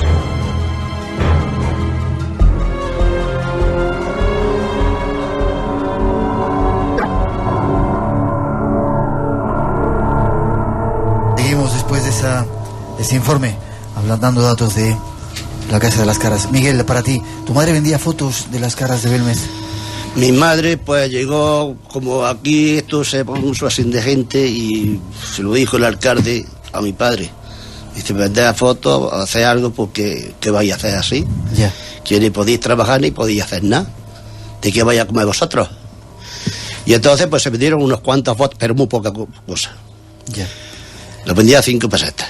Ahí decíamos a 10, 5 pesetas. Bueno, pues es que la gente por fuera habla lo que es y lo que no es. Ya. Vamos a intentar aclarar porque hay unos cuantos puntos por aquí. Se os acusó de que habéis pintado vosotros las caras. Sí. ¿Habéis pintado vosotros las caras? Nunca. ¿Había alguien en tu familia que era pintor? ¿O era el hermano de...? Le echaban la culpa al hermano del alcalde de Antolín. Sí. Ese que decía que era pintor y que a él le echaban la culpa que él pintaba las caras. Ya. Pero no fue así. Ese hombre no pisó aquí para nada. ¿Queréis decir algo, Luis Mariano? Hablábamos de Ramos Pereira, que había estado también por aquí, y queréis matizar algo de eso. Yo creo que esa información, o bien sí, Fran o bien Lorenzo, pero no, es muy sencillo. Habría que matizar varias cosas. Primera, lo que dice Ramos Pereira se basa en una comisión que nunca existió, supuestamente ministerial, que es la de Jordán Peña. Lo más curioso es que de esa comisión, que había un grupo ufológico llamado Eridani por medio, de esa comisión nació lo que hoy se conoce como Sociedad Española de Parapsicología, con lo cual veo que hay ciertos intereses. El tiempo ha colocado cada cosa en su sitio. Y dos, lo que cuenta Ramos Pereira, y que parece que nadie ha contado nunca, y todos los que estamos aquí lo sabemos, y creo que es mejor decirlo, es que Ramos sí estuvo aquí, y Ramos vio cómo María limpiaba. Pero no estuvo cuando él dijo. Limpiaba durante el primer precinto que Germán de Argumosa y Hans Bender hicieron con una serie de plásticos. No durante el precinto notarial. Eso es. Es decir, nadie alteró y modificó el precinto notarial de Antonio Palacios Luque. Y también... Con lo cual seguimos teniendo el único fenómeno paranormal, no solamente de España, sino en todo el mundo, avalado por un notario. Y también añadir una cosita muy breve, y es que por palabras del propio Manuel Rodríguez Rivas, dijo textualmente que cuando vino esa supuesta comisión, prácticamente inexistente, a desmentir lo de las caras, sencillamente vinieron aquí a hacer 4 fotos e irse. No se puede. Y otro detalle más, las pinceladas a las cuales se hacen referencia son parte de los experimentos que llevaron a cabo Hans Bender, que venía representando a la Universidad de Friburgo y con la televisión alemana, y Germán de Argumosa. Es imposible, vamos, yo creo que es imposible. Breve si puedes, Lorenzo. Muy brevemente, lo primero, la persona que se acusa en primer lugar fue Jesús Miguel Rodríguez de la Torre, que era el hijo de Miguel Rodríguez Montávez, es verdad, el pintor, su padre fotógrafo. En el momento en el que se plantan en la puerta a vender las fotografías a 5 pesetas, que es lo que costaba un café entonces, que no se podía nadie comprar una casa con ese dinero, en el momento en el que eso ocurre, aquí se planta varios miembros de la Guardia Civil y dicen, se acabó, que vamos todos a la cárcel, y se corta el negocio, supuesto negocio. Segundo lugar importante, es cuando se orquesta la conocida como Operación Tridente. Yo te iba a preguntar, espera, déjame que me conteste una cosa antes, Miguel. Miguel, ¿hubo por parte de algún sector ganas de que esto se acabara, decir que esto era mentira? Porque en esta introducción decíamos que unos pobres analfabetos, es decir, vosotros habéis engañado a toda España. ¿Hubo un interés por parte de alguien de que se dijera que esto era mentira? ¿La Iglesia, el gobierno? Sí, el gobierno mandó una pareja de la policía de la Brigadilla Criminal y se tiró aquí pues una semana investigando. 8 días. Se agarró a echarle líquido a las caras, y con 3 más le echaban para borrarlas, mejor se veían las caras. Ya. 8 días. A mala leche. Sí. Y la prueba está que dicen que si un pintor, que si es otro. Si nosotros metemos aquí un pintor o la pintamos nosotros, no vamos a ser tan tontos de dejar que lo investigue todo el que quiso investigar. Ya, eso es cierto. Miguel, ¿cómo se va a alterar un precinto notarial de 3 meses cuando la Guardia Civil estaba 24 horas custodiando una puerta? Y cuando se levantó ese precinto, el mismo Manuel Rodríguez Rivas dijo, habían caras que habían girado su mirada a 180 grados. Os digo una cosa, Antonio Palacios Luque, yo tuve la inmensa fortuna junto a Iker Jiménez de encontrarnos con él en un periplo realmente difícil, porque a mí el fenómeno paranormal no me interesa, porque estoy convencido de que es auténtico, y lo he descubierto a raíz de la investigación periodística, que sí creo que es lo apasionante, es a mí lo que me ha convencido. Tuvimos la oportunidad 25 años después después de entrevistarlo en Córdoba, cuando hoy en día es uno de los notarios más importantes que hay en Andalucía. Y él decía, yo precinté eso, no se rompieron los precintos y aparecieron más caras. Operación Tridente, no os dejo hablar, mañana tenemos tiempo de seguir debatiendo solamente un montón de cosas. Un titular más. Miguel hablaba del Estado. Yo creo que hubo un poder fáctico al cual lo que ocurrió aquí, que era el primer fenómeno paranormal que tenía lugar en España. No fue hasta el 72 cuando Germán introdujo el mundo de lo paranormal en nuestro país. Había un poder fáctico que le molestaba seriamente. Se llamaba la Iglesia, se llamaba el obispo, la Iglesia también, lo primero, el párroco, claro. Miguel Molina, afectaron al Estado, Garicaño Oni, Carrero Blanco, e intentaron acabar con esto a toda costa. Vale, Lorenzo, Operación Tridente, brevemente. Simplemente decir que Operación Tridente es una etiqueta que Iker y yo pusimos. ¿No existía una etiqueta? Oficialmente no hubo una Operación Tridente. Nosotros le pusimos Operación Tridente porque realmente eran 3 puntas de lanza enfocadas directamente a acabar con el fenómeno de Belmez. Exacto. La primera, la Iglesia, encabezada por, en Belmez, el párroco Antonio Molina, y en Jaén por el obispo Miguel Peinado, al que sus feligreses de una forma bastante graciosa llamaban el repeinado, ¿verdad? Sí, es verdad. Bien. Pues don Miguel Peinado es el que obliga a José Ruiz de Gordoa a que llame a Germán de Argumosa para que diga que esto es un fraude. Pues bien, no, Miguel Peinado se llamaba, era Antonio Molina y Miguel Peinado. Pues bien, en el momento en el que eso ocurre, a Belmez, el párroco Antonio Molina empieza a decir que es un fraude, que es satánico, que Germán de Argumosa está manipulando las psicofonías que se están grabando con receptores que hay en coches alejados de la casa para que no se den cuenta. Cuando ven que nadie le hace caso, que sigue acudiendo gente en masa y que incluso un sacerdote que viene aquí de Bolivia entra y al ver las caras empieza a subir convulsiones epilépticas, se dan cuenta que la Iglesia ya no tiene nada que hacer. Es cuando entra la Comisión Eridani. La Comisión Eridani, supuesta comisión gubernamental que iba encabezada por José Luis Jordán Peña, que entonces era psicólogo industrial de la empresa Agromán de Madrid. Pues bien, este señor lo que hace es llegar a Belmez con un equipo multidisciplinar en el que había químicos, analistas de mortero, pintores, en definitiva, un supuesto equipo, Miguel, para acabar con el fenómeno. Pues bien, nosotros tuvimos acceso al informe interno de la Comisión Eridani y decía textualmente: cuanto menos fue una excursión muy bonita que nos sirvió para conocernos mejor entre sí. Vaya forma de calificar a una comisión gubernamental que además tenía que haber presentado sus papeles, sus credenciales ante el alcalde del pueblo, y no lo hicieron. Por lo tanto, no existió. Hablamos con cada uno de los integrantes. Sí, yo estuve 2 horas, me comí un bocadillo. Bueno, yo fui a ver las caras. Así. Y por último, evidentemente, la parte más fuerte, que es lo que finalmente acaba con el fenómeno de Belmez, que es Diario Pueblo, donde en principio dijo sí, después dijo que no, que era un fraude. Hay que decir sobre lo de Jordán Peña brevemente, Miguel, sobre lo de Jordán Peña, que él aseguraba que la pava, la cara que está detrás de ti, Miguel, y detrás de Fran Contreras, había sido manipulada porque se veían las cerdas del pincel. Sí. Hay que decir que esa cara, Miguel, corrígeme, desde que es empotrada y detrás de un cristal, jamás se ha quitado el cristal. ¿Cómo demonios hacen los análisis directos? Para tocar la cara esa, hay que reparar el cristal. ¿Y la pared? Y quitarlo, y la pared, claro. Con yeso. Nos queda todavía una última información, tenemos que emitirla. Escuchar, no te dejo hablar ahora.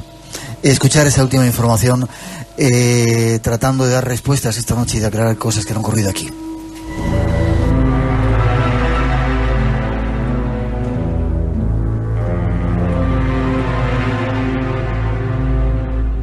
A lo largo de los años se hicieron muchas investigaciones sobre las caras.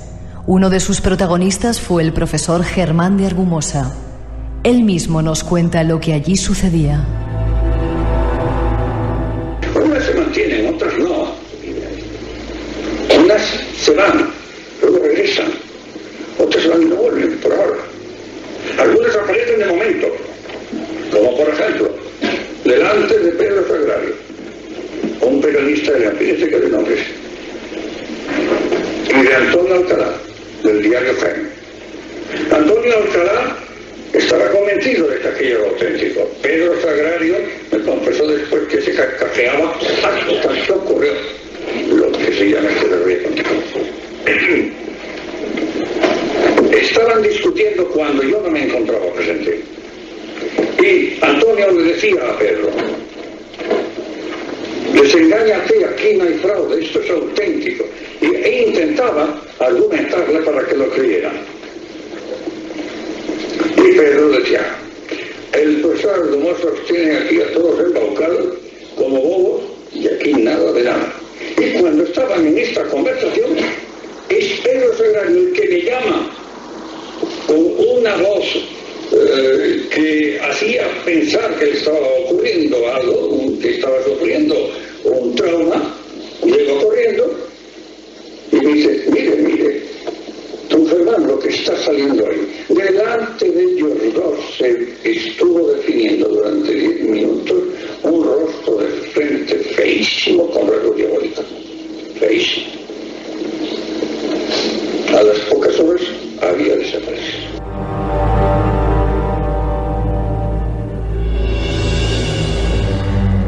Mientras María y su familia seguían viviendo en la casa. A la pregunta de qué ocurriría cuando ella no estuviera, la propia María contestaba: Y que cuando tú me mueras te van a la cara. Pues mientras que yo viva, estarán la cara, te lo digo. A lo mejor se van antes. Se alcanzan ya de estar aquí, ya se van. Que se van en otro lado y le dan la murga a otro.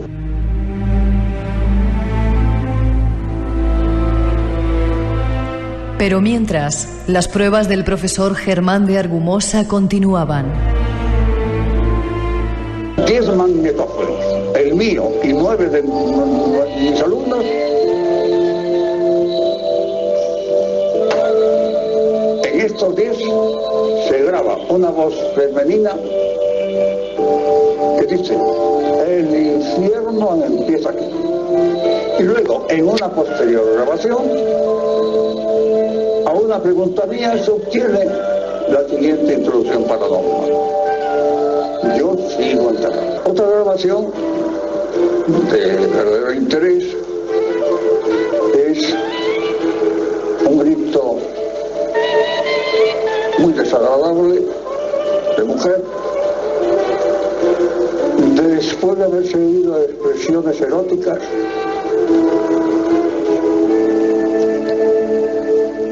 y que podía insertarse ello en dos hechos: el que aquella casa en un tiempo fue una casa de lenocinio y el que allí hubo un aborto criminal.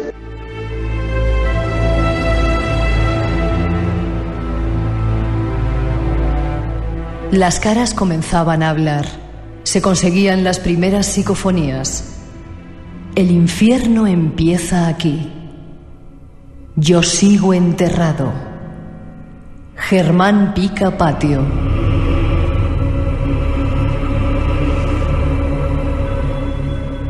Después la historia se olvidaría hasta los años 90. Pero antes de terminar este capítulo sonoro, os queremos ofrecer el testimonio de algunos de los investigadores que han pasado por la casa aportando su teoría acerca del fenómeno. Quien nos habla en los próximos minutos es José Martínez Romero, testigo e investigador del fenómeno. El fenómeno de Belmez, como ya en un principio supuse, era la emisión inconsciente de la telegia de Doña María, la proyección inconsciente de esta fuerza psicofísica que se plasmaba en el suelo, que aparecía como el cliché psíquico de su pensamiento.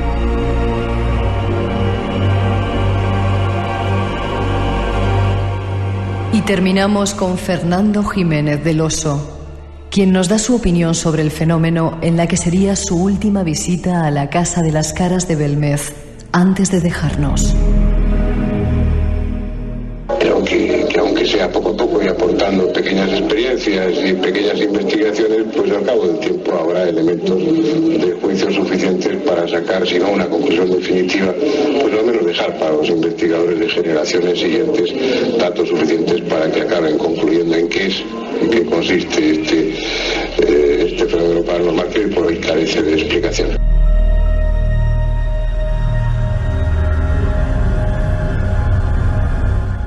A partir de entonces, los protagonistas son los invitados que hoy nos acompañan. Ellos nos siguen contando su historia.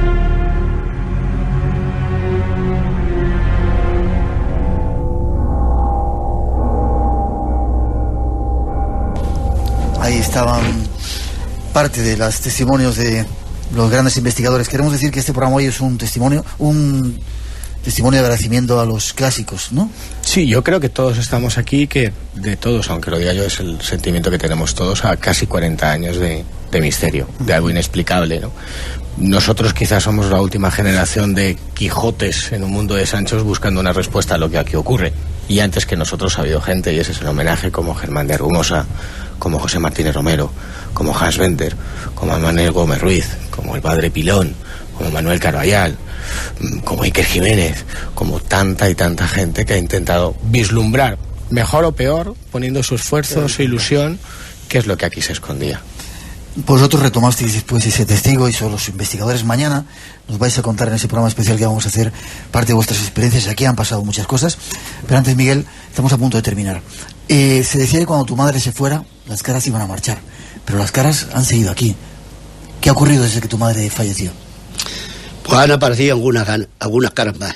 ¿Han aparecido caras nuevas? Pero claro, la fuerza que tenían cuando yo estaba no la tienen. Es como si hubieran perdido un poco de energía, sí. Han perdido intensidad. Se han perdido. Algunas. Ya. Incluso en el proceso, Miguel se acordará, cuando María estuvo hospitalizada, 2 semanas antes de morir, la casa estaba cerrada. Miguel nos abrió la puerta y estuvimos comprobando que aquí surgieron caras que publicamos en la revista Enigmas. Esto simplemente brevemente, porque yo creo que son pruebas que sirven para validar un fenómeno que ya de por sí es válido, porque es que lleva casi 40 años.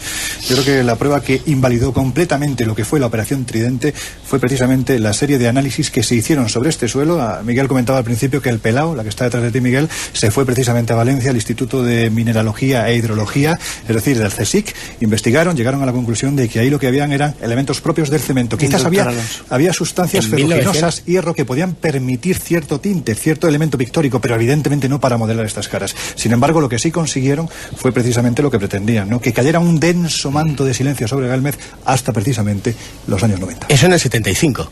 En los 90 el padre Pilón manda nuevas muestras al Centro Superior de Investigaciones Científicas y se vuelve a avalar. Y nosotros en Enigmas en el año 98, gracias a Nacho Ares. Nadie ha alterado nada. Miguel, durante mucho tiempo, cuando se dijo a toda España que las caras eran un fraude, ¿dejó de venir la gente aquí?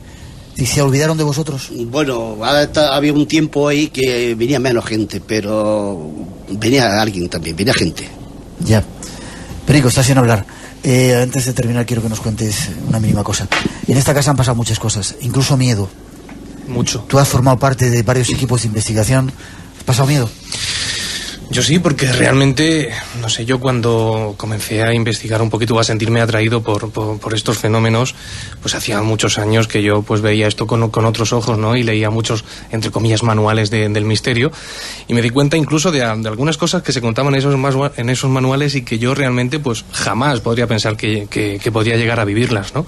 Sin embargo, cuando te metes aquí, te encierras solito, sin que nadie te vea y sin medios, sin cámaras más que las tuyas, en busca del misterio propiamente dicho, y resulta que te lo encuentras y dices, caramba, es que los visionarios aquellos de aquellos manuales no eran tan visionarios, estaban contando lo que realmente había ocurrido y que yo afortunadamente he vivido en esta casa. Yo recuerdo, y lo contaremos mañana, una experiencia con este señor, con Pedro Fernández Perico. Estaba sentado donde estaba Miguel, detrás de la puerta. Sentimos una presencia, se desataron todos los, ¿te acuerdas? Sí, los sensores, y le escuché decir, Dios mío, porque creía que algo llegaba. Y es que no lo cuentes ahora. Se nota, lo que sea se nota. Mañana hablaremos precisamente de todo eso.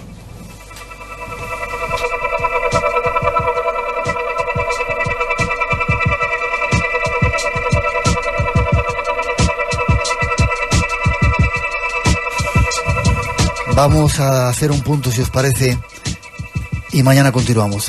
Gracias, Miguel, sobre todo por tu hospitalidad, por haber sido tan honrado siempre con nosotros, tan honesto, y por habernos permitido estar aquí de nuevo, retransmitiendo para toda España, para todo el mundo, la auténtica verdad de las caras de Belén. Porque mucha de la gente que lo critica ni siquiera ha pasado por aquí, ¿verdad? No ha pasado, no. Aquí no se va a cerrar la puerta a nadie que ha querido investigar. Ya, pero mucha gente que anda contando cosas de la casa de las caras de Belén no han estado aquí. La mayoría de eso que están hablando así no. Luis Moreno, te veo mañana. Mañana estamos en el epicentro del misterio. Hoy ha ocurrido algo extraño y no sé, intuyo, auguro que quizá mañana también. Vamos a pedirle al fenómeno que se deje ver. O a María o a lo que sea. Sí. Que mañana nos ayude a dar respuestas. Creo de todas formas que hay algo aquí en el ambiente y todos lo estamos sintiendo de alguna forma, ¿no?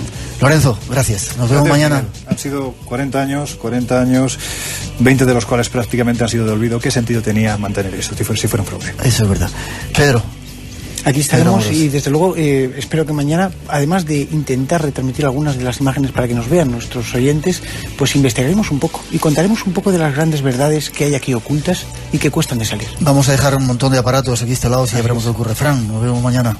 Nos vemos mañana, habrá que ver qué ha pasado antes. Bueno, yo creo que algunas de las voces pueden ser la gente que se ha acercado, que ya sabe que estamos aquí, habrá que vislumbrarlo. Vamos a analizarlo, ese olor desde luego no era el olor, ¿no? Y desde luego una cosa, solo podía ser Espacio en Blanco quien hiciera algo así. Pedro, espero que mañana no pasemos tanto miedo como en aquella ocasión. Pues ahora nos vamos a marchar a dormir, a descansar un ratito, pero yo estoy seguro que cuando esa puerta se cierre, alguien ocupará el lugar que ahora mismo está ocupando Luis Mariano. Te invitamos a entrar en un mundo único. Espacio en Blanco. Mucho más de lo que puedas imaginar. En Radio Nacional de España, con Miguel Blanco.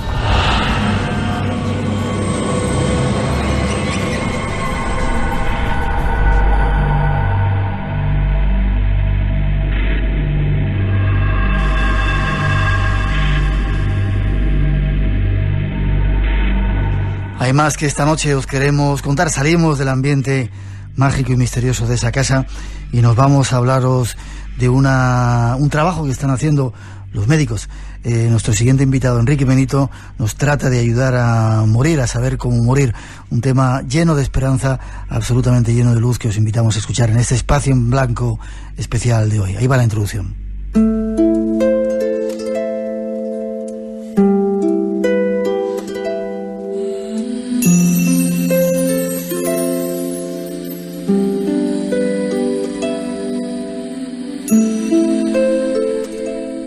Todos tenemos que pasar por esa experiencia.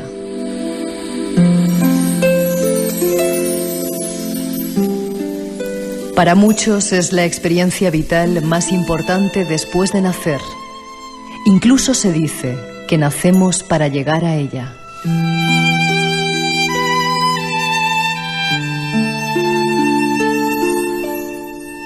Nos referimos a la muerte, a ese tránsito hacia el más allá.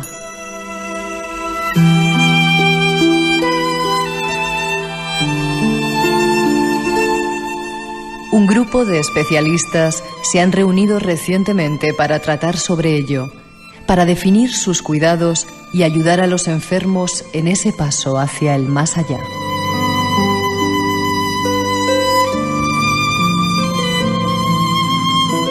Su experiencia es reveladora y esta noche os invitamos a descubrirla.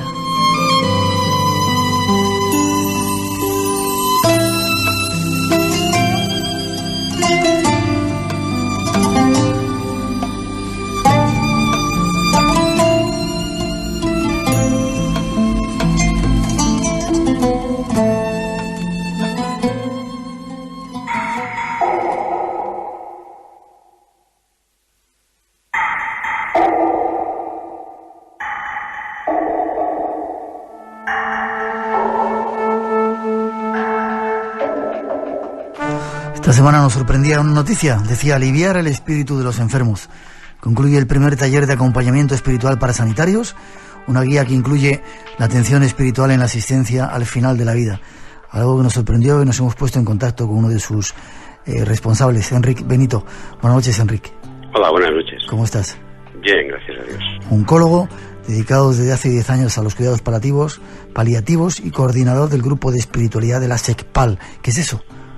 Bueno, la Sociedad Española de Cuidados Paliativos es una sociedad científica que reúne a unos 1.800 profesionales que en todo el país, médicos, enfermeras, psicólogos, trabajadores sociales, fisioterapeutas, gente de acompañamiento pastoral de la salud, etcétera, pues estamos intentando dar calidad de atención y humanizar la atención de las personas cuando la enfermedad ya no se puede curar, pero queda una persona que necesita atender y acompañar. Esos son los cuidados paliativos. Ya. Antes no se prestaba mucha atención a esto. Bueno, el inicio de este movimiento es de los finales de la primera parte del siglo pasado, los años 60 aproximadamente. En Inglaterra, un grupo de profesionales se planteó que si todos hemos nacido y todos nos vamos a morir, ¿por qué no dar al final de la vida la misma calidez, la misma calidad, la misma profesionalidad que damos cuando venimos al mundo? Y entonces, montaron una serie de recursos, eso se conoce como el movimiento hospice, y a partir de aquí en Europa, Estados Unidos, Canadá, en fin, ha ido desarrollándose, y en España pues llevamos unos 20 años aproximadamente. Los pioneros empezaron hace pues eso, unos 20 años, y en este momento ya te digo, tenemos más de 350 equipos en todo el país. Y además hay una estrategia nacional del Ministerio de Sanidad que apoya nuestro trabajo, o sea que hay un reconocimiento incluso también de la Administración. Qué bien que se hayan dado cuenta de que hay que también tratar de aliviar no solamente las enfermedades físicas, sino también el espíritu, ¿no? Bueno, a ver, los cuidados paliativos son la atención profesional y humanizada para cubrir las necesidades de las personas al final de la vida, pero esas necesidades son también de tipo físico. Hay que controlar los síntomas de dolor, de tipo emocional, de tipo social, pero también de tipo trascendente, es decir, intentar trabajar con el sufrimiento y ayudar a acompañar a los pacientes en este proceso es una de las partes de los cuidados paliativos, o sea que no es lo único que hacemos, pero es una parte importante. Tú eres oncólogo. ¿Cáncer es sinónimo de muerte? No, en absoluto. Bueno, cuando yo empecé oncología en el año 72, ya esto es el siglo pasado, ¿no? Pues en aquel momento recuerdo que fallecían 3/4 partes de los enfermos. En estos años han pasado un tiempo, pero se están curando más de la mitad de los pacientes con cáncer. Es decir, ha habido un avance de más del doble de curaciones. Lo que pasa que aparte del cáncer hay otras enfermedades, y después otra cosa. Como decía Borges, morirse es una costumbre que tiene la gente, y todos vamos a pasar por ahí. Independientemente que sea con o sin cáncer, humanizar la atención de este proceso pues es algo que dignifica a la sociedad que lo hace y es necesario.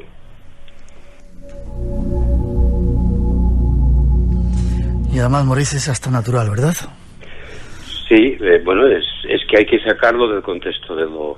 Es decir, lo único que tenemos cierto cuando nacemos, yo creo que es esto. Y sin embargo vivimos de espaldas a esta realidad toda la vida. Y claro, cuando nos enfrentamos con ella somos los ignorantes de nuestra propia naturaleza, que eso forma parte de nuestra forma. Entonces hay que ver esto no como un desastre ni como una catástrofe, sino como algo que hay que prepararse para ello y hay que asumirlo cuando llegue el momento, si se puede, y con ayuda pues mucho mejor, claro. Supongo que habrás visto muchas veces la muerte. ¿Cómo es? ¿Qué cara tiene? Bueno, vamos a ver, la muerte no existe. Existe el proceso de morir igual que existe el proceso de nacer, ¿verdad? La muerte como personaje no es real, es nuestra fantasía y nuestro miedo lo que la construye. Lo que hay es un proceso que es muy parecido al de nacer, curiosamente, que en un momento dado, pues, tienes que sufrir un cambio donde te vas a transformar tu nivel de conciencia, probablemente, y para eso, pues, hombre, nosotros le ponemos unas connotaciones de mucha tristeza, de mucho desgarro, de mucho miedo, de mucha ansiedad, de mucha incertidumbre, por nuestra falta de pedagogía y por nuestra ignorancia sobre eso, pero es lo más natural. Yo nací en un pueblo donde vi la primera relación con la muerte, fue con la de mi bisabuelo. Yo tenía 7 años y aquello fue lo más natural del mundo. Era una persona mayor, etcétera, etcétera. Quiero decir, había una cultura de morir en nuestro país y en todo el Mediterráneo pues bastante integrada y asumida. Ahora pues hemos hecho pues una fantasía de que la tecnología va a permitir como si la muerte fuera una enfermedad más que podemos curar cualquier día, y esto es realmente irreal y fantasioso. Entonces, por eso sufrimos, porque no nos hemos preparado suficientemente. Ya. ¿Crees que hay una vida después de esta? Parece que tu respuesta estás planteando que puede serlo. ¿Perdona? ¿Crees que hay una vida después de esta? A ver, yo creo que hay una vida plena en este momento, y lo que haya después lo descubriremos cuando estemos. Yo no lo sé, pero veo que los enfermos, cuando llegan, cuando han pasado el canal del parto, por decirlo así, cuando han pasado una cierta estrés y se entregan y se abandonan, en este abandono, en esta entrega, hay un estado completamente diferente de paz, de gozo, de serenidad. Algunos de ellos, no todos, pero muchos de ellos son nuestros maestros, ¿no? Y te das cuenta de que puede que las cosas no estén tan mal como puede parecer desde aquí, ¿no?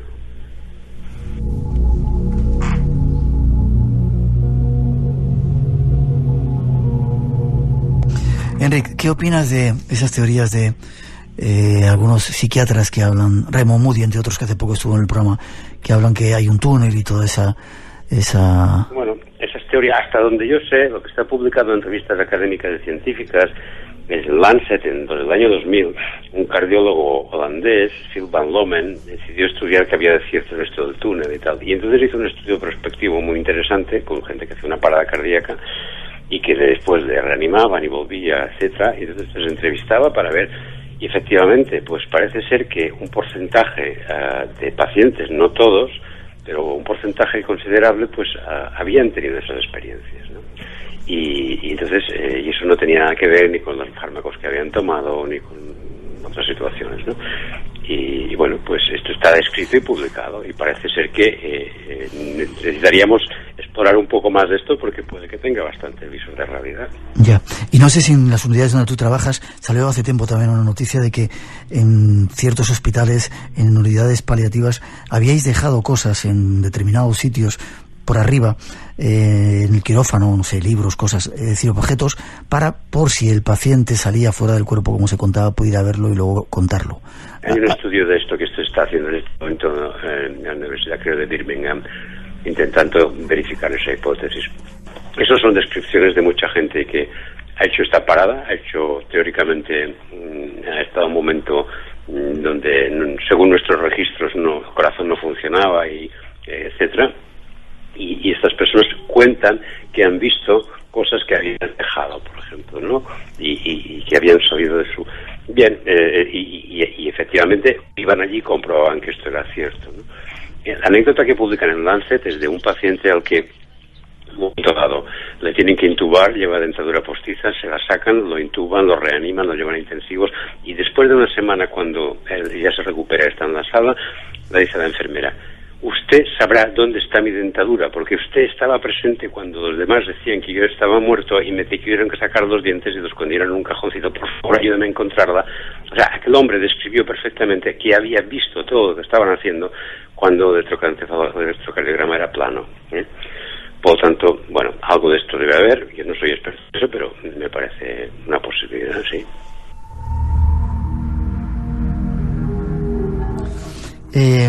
No sé si preguntarte qué ocurre cuando uno está a punto de morir. Has hablado varias veces de que se entrega. ¿Hay un momento de no aceptación? A ver, el mapa que transcurre más o menos el territorio por el que pasa la persona, hay varios modelos, pero básicamente el más sencillo sería una fase de negación, de resistencia, de enfado, de depresión, de ira. Eso llamamos caos. Esto es el sufrimiento y es no quiero, tengo miedo, etc. Hay un momento que se agotan los recursos y el paciente se entrega, acepta. O porque sus creencias lo hacen aceptar previamente, o porque su madurez, o por lo que sea, cuando el paciente deja de luchar, afloja, suelta y se entrega, algo le sostiene, y en ese momento se encuentra con una paz y una serenidad que no había tenido antes. Y a partir de aquí, algunos de ellos te lo pueden transmitir, porque algunos de ellos siguen estando conscientes de este momento, y tú puedes hablar con ellos. Y cuando tú lo ves eso, y lo percibes y lo experimentas, te das cuenta de que probablemente nuestro miedo es el que nos deja ver muchas de las cosas que son realmente, pueden ser incluso bonitas, en el sentido de que hay enfermos que te transmiten una paz y una serenidad, y dice: oiga, qué bien estoy ahora, qué gratitud, qué serenidad y qué gozo, ¿no? Y la familia qué tranquila se queda cuando ve a alguien que hace esta transformación en este proceso, que yo creo que es común a todos, lo que a veces no lo vemos, no lo percibimos, porque el enfermo ya está más allá de lo que ya no puede hablar cuando se ve esta realidad, ¿no? Pero sí, probablemente es así. Ya. ¿Y hay familiares, Enrique, es decir, familiares fallecidos que están esperando al otro lado? Hay algunos de tus colegas que les hemos oído comentar que escuchan al enfermo moribundo hablar, como si estuviera alguien en la habitación. Sí, esto se llama, en inglés lo han descrito como Near Death Awareness, la conciencia de la proximidad de la muerte. Es un estado donde, digamos, el paciente estaría como entre dos aguas, o sea, no está ni en esta realidad ni en la otra, y está percibiendo aspectos de las dos. Y entonces, por ejemplo, esto me lo han dicho muchos pacientes: doctor, ¿y cómo estás tan tranquilo hoy? ¿Qué pasa? Dice: esta noche he soñado que venía mi madre a verme, me da una paz, una serenidad, he percibido como que... Eso es relativamente frecuente, y no lo vemos más porque no lo preguntamos o porque ellos no se atreven a contarlo.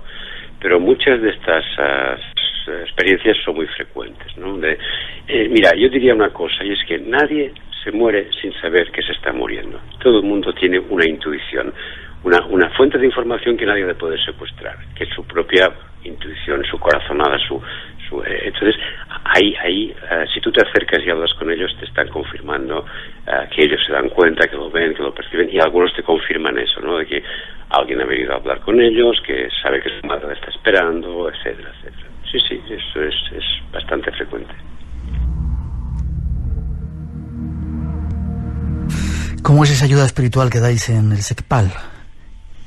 Bueno, hemos llegado a intentar poner palabras a este ámbito de lo subjetivo, de lo íntimo, entonces hemos intentado entender qué es el sufrimiento, que es básicamente, si hacemos la metáfora de que el nacer y morir es igual, sería, imagínate que el que va a nacer tiene miedo, no sabe dónde va, no sabe por dónde puede salir porque no ve ni espacio para salir, y se apalanca para evitar, empiezan las contracciones del parto y la criatura dice, ¿dónde voy? ¿Qué está pasando? No quiero.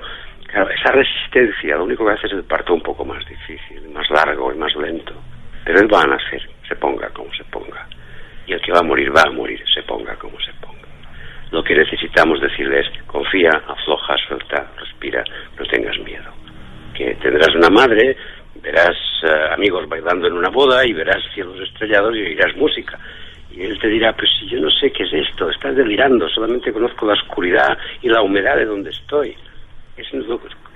La metáfora es esta, ¿me entiendes? Yeah. Entonces, la madre se asusta y se contrae y quiere evitar el nacimiento de su hijo porque tiene miedo, lo está haciendo más difícil.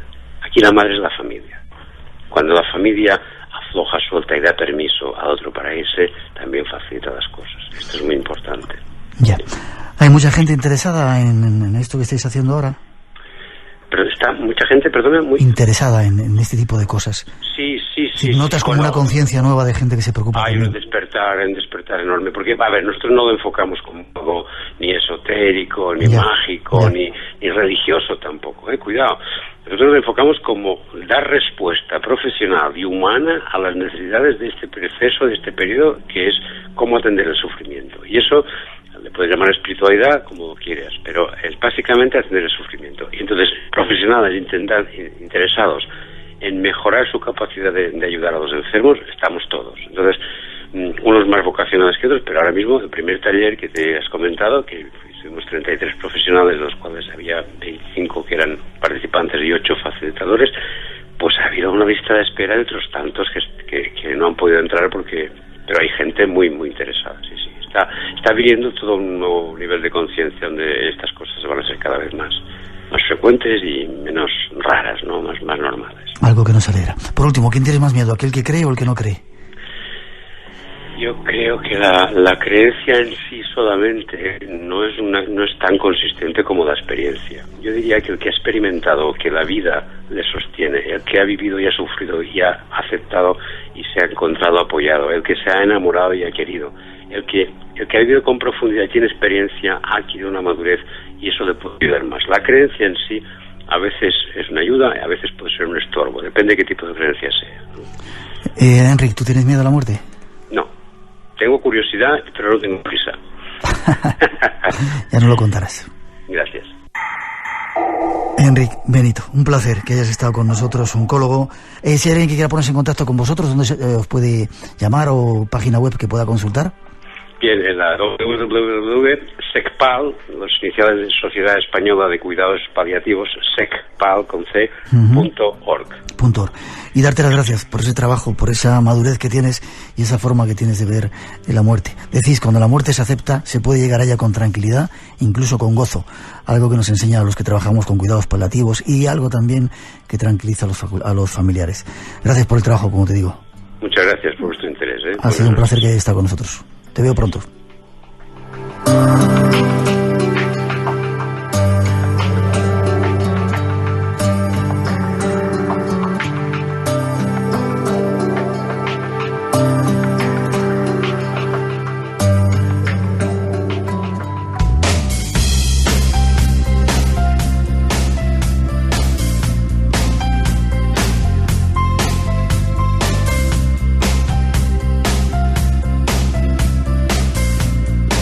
Hoy os desvelamos el misterio de ese programa especial que estábamos haciendo. Estamos en la Casa de las Caras, en Belmez de la Moraleda. Y nuestro último tema nos traía Enrique Benito, de la Sociedad Española de Cuidados Paliativos, un médico oncólogo que nos da una lección acerca de la muerte y de cómo morir mejor. Ojalá todos los médicos aprendiéramos, nos enseñaran a vivir y a morir de esa manera para que todo fuera más sencillo. Y mañana seguiremos en Belmez de la Moraleda, segundo programa especial. Mañana queremos comunicar con el más allá y llevaros para que vosotros, desde el centro mismo del misterio, donde todo comenzó, podéis escucharlo, sentirlo y comunicaros también vosotros. No os lo perdáis. Todo un dispositivo con un montón de técnica, con un montón de aparatos para llevaros eso hasta el corazón justo del misterio. La primera vez que se hace un experimento de este tipo, desde la Casa de las Caras en Belmez de la Moraleda. Será la segunda edición del Espacio en Blanco. Y un consejo, una sugerencia, no os lo perdáis, que habrá mucho que contar.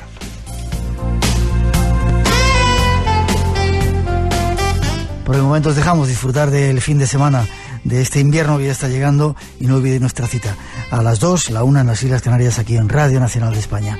Y ahora hasta las 4 os dejamos con un poquito de nuestra mejor música y los mejores deseos. Ha sido un placer y no os perdáis la segunda parte apasionante de este programa especial. Nos vemos.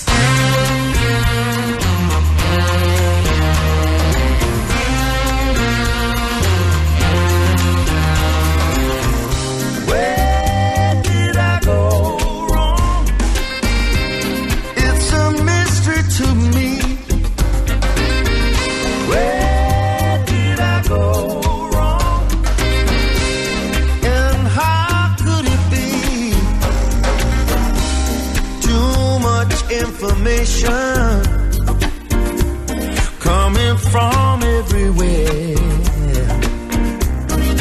Oh, but there's no one who can tell me why love can be so unfair.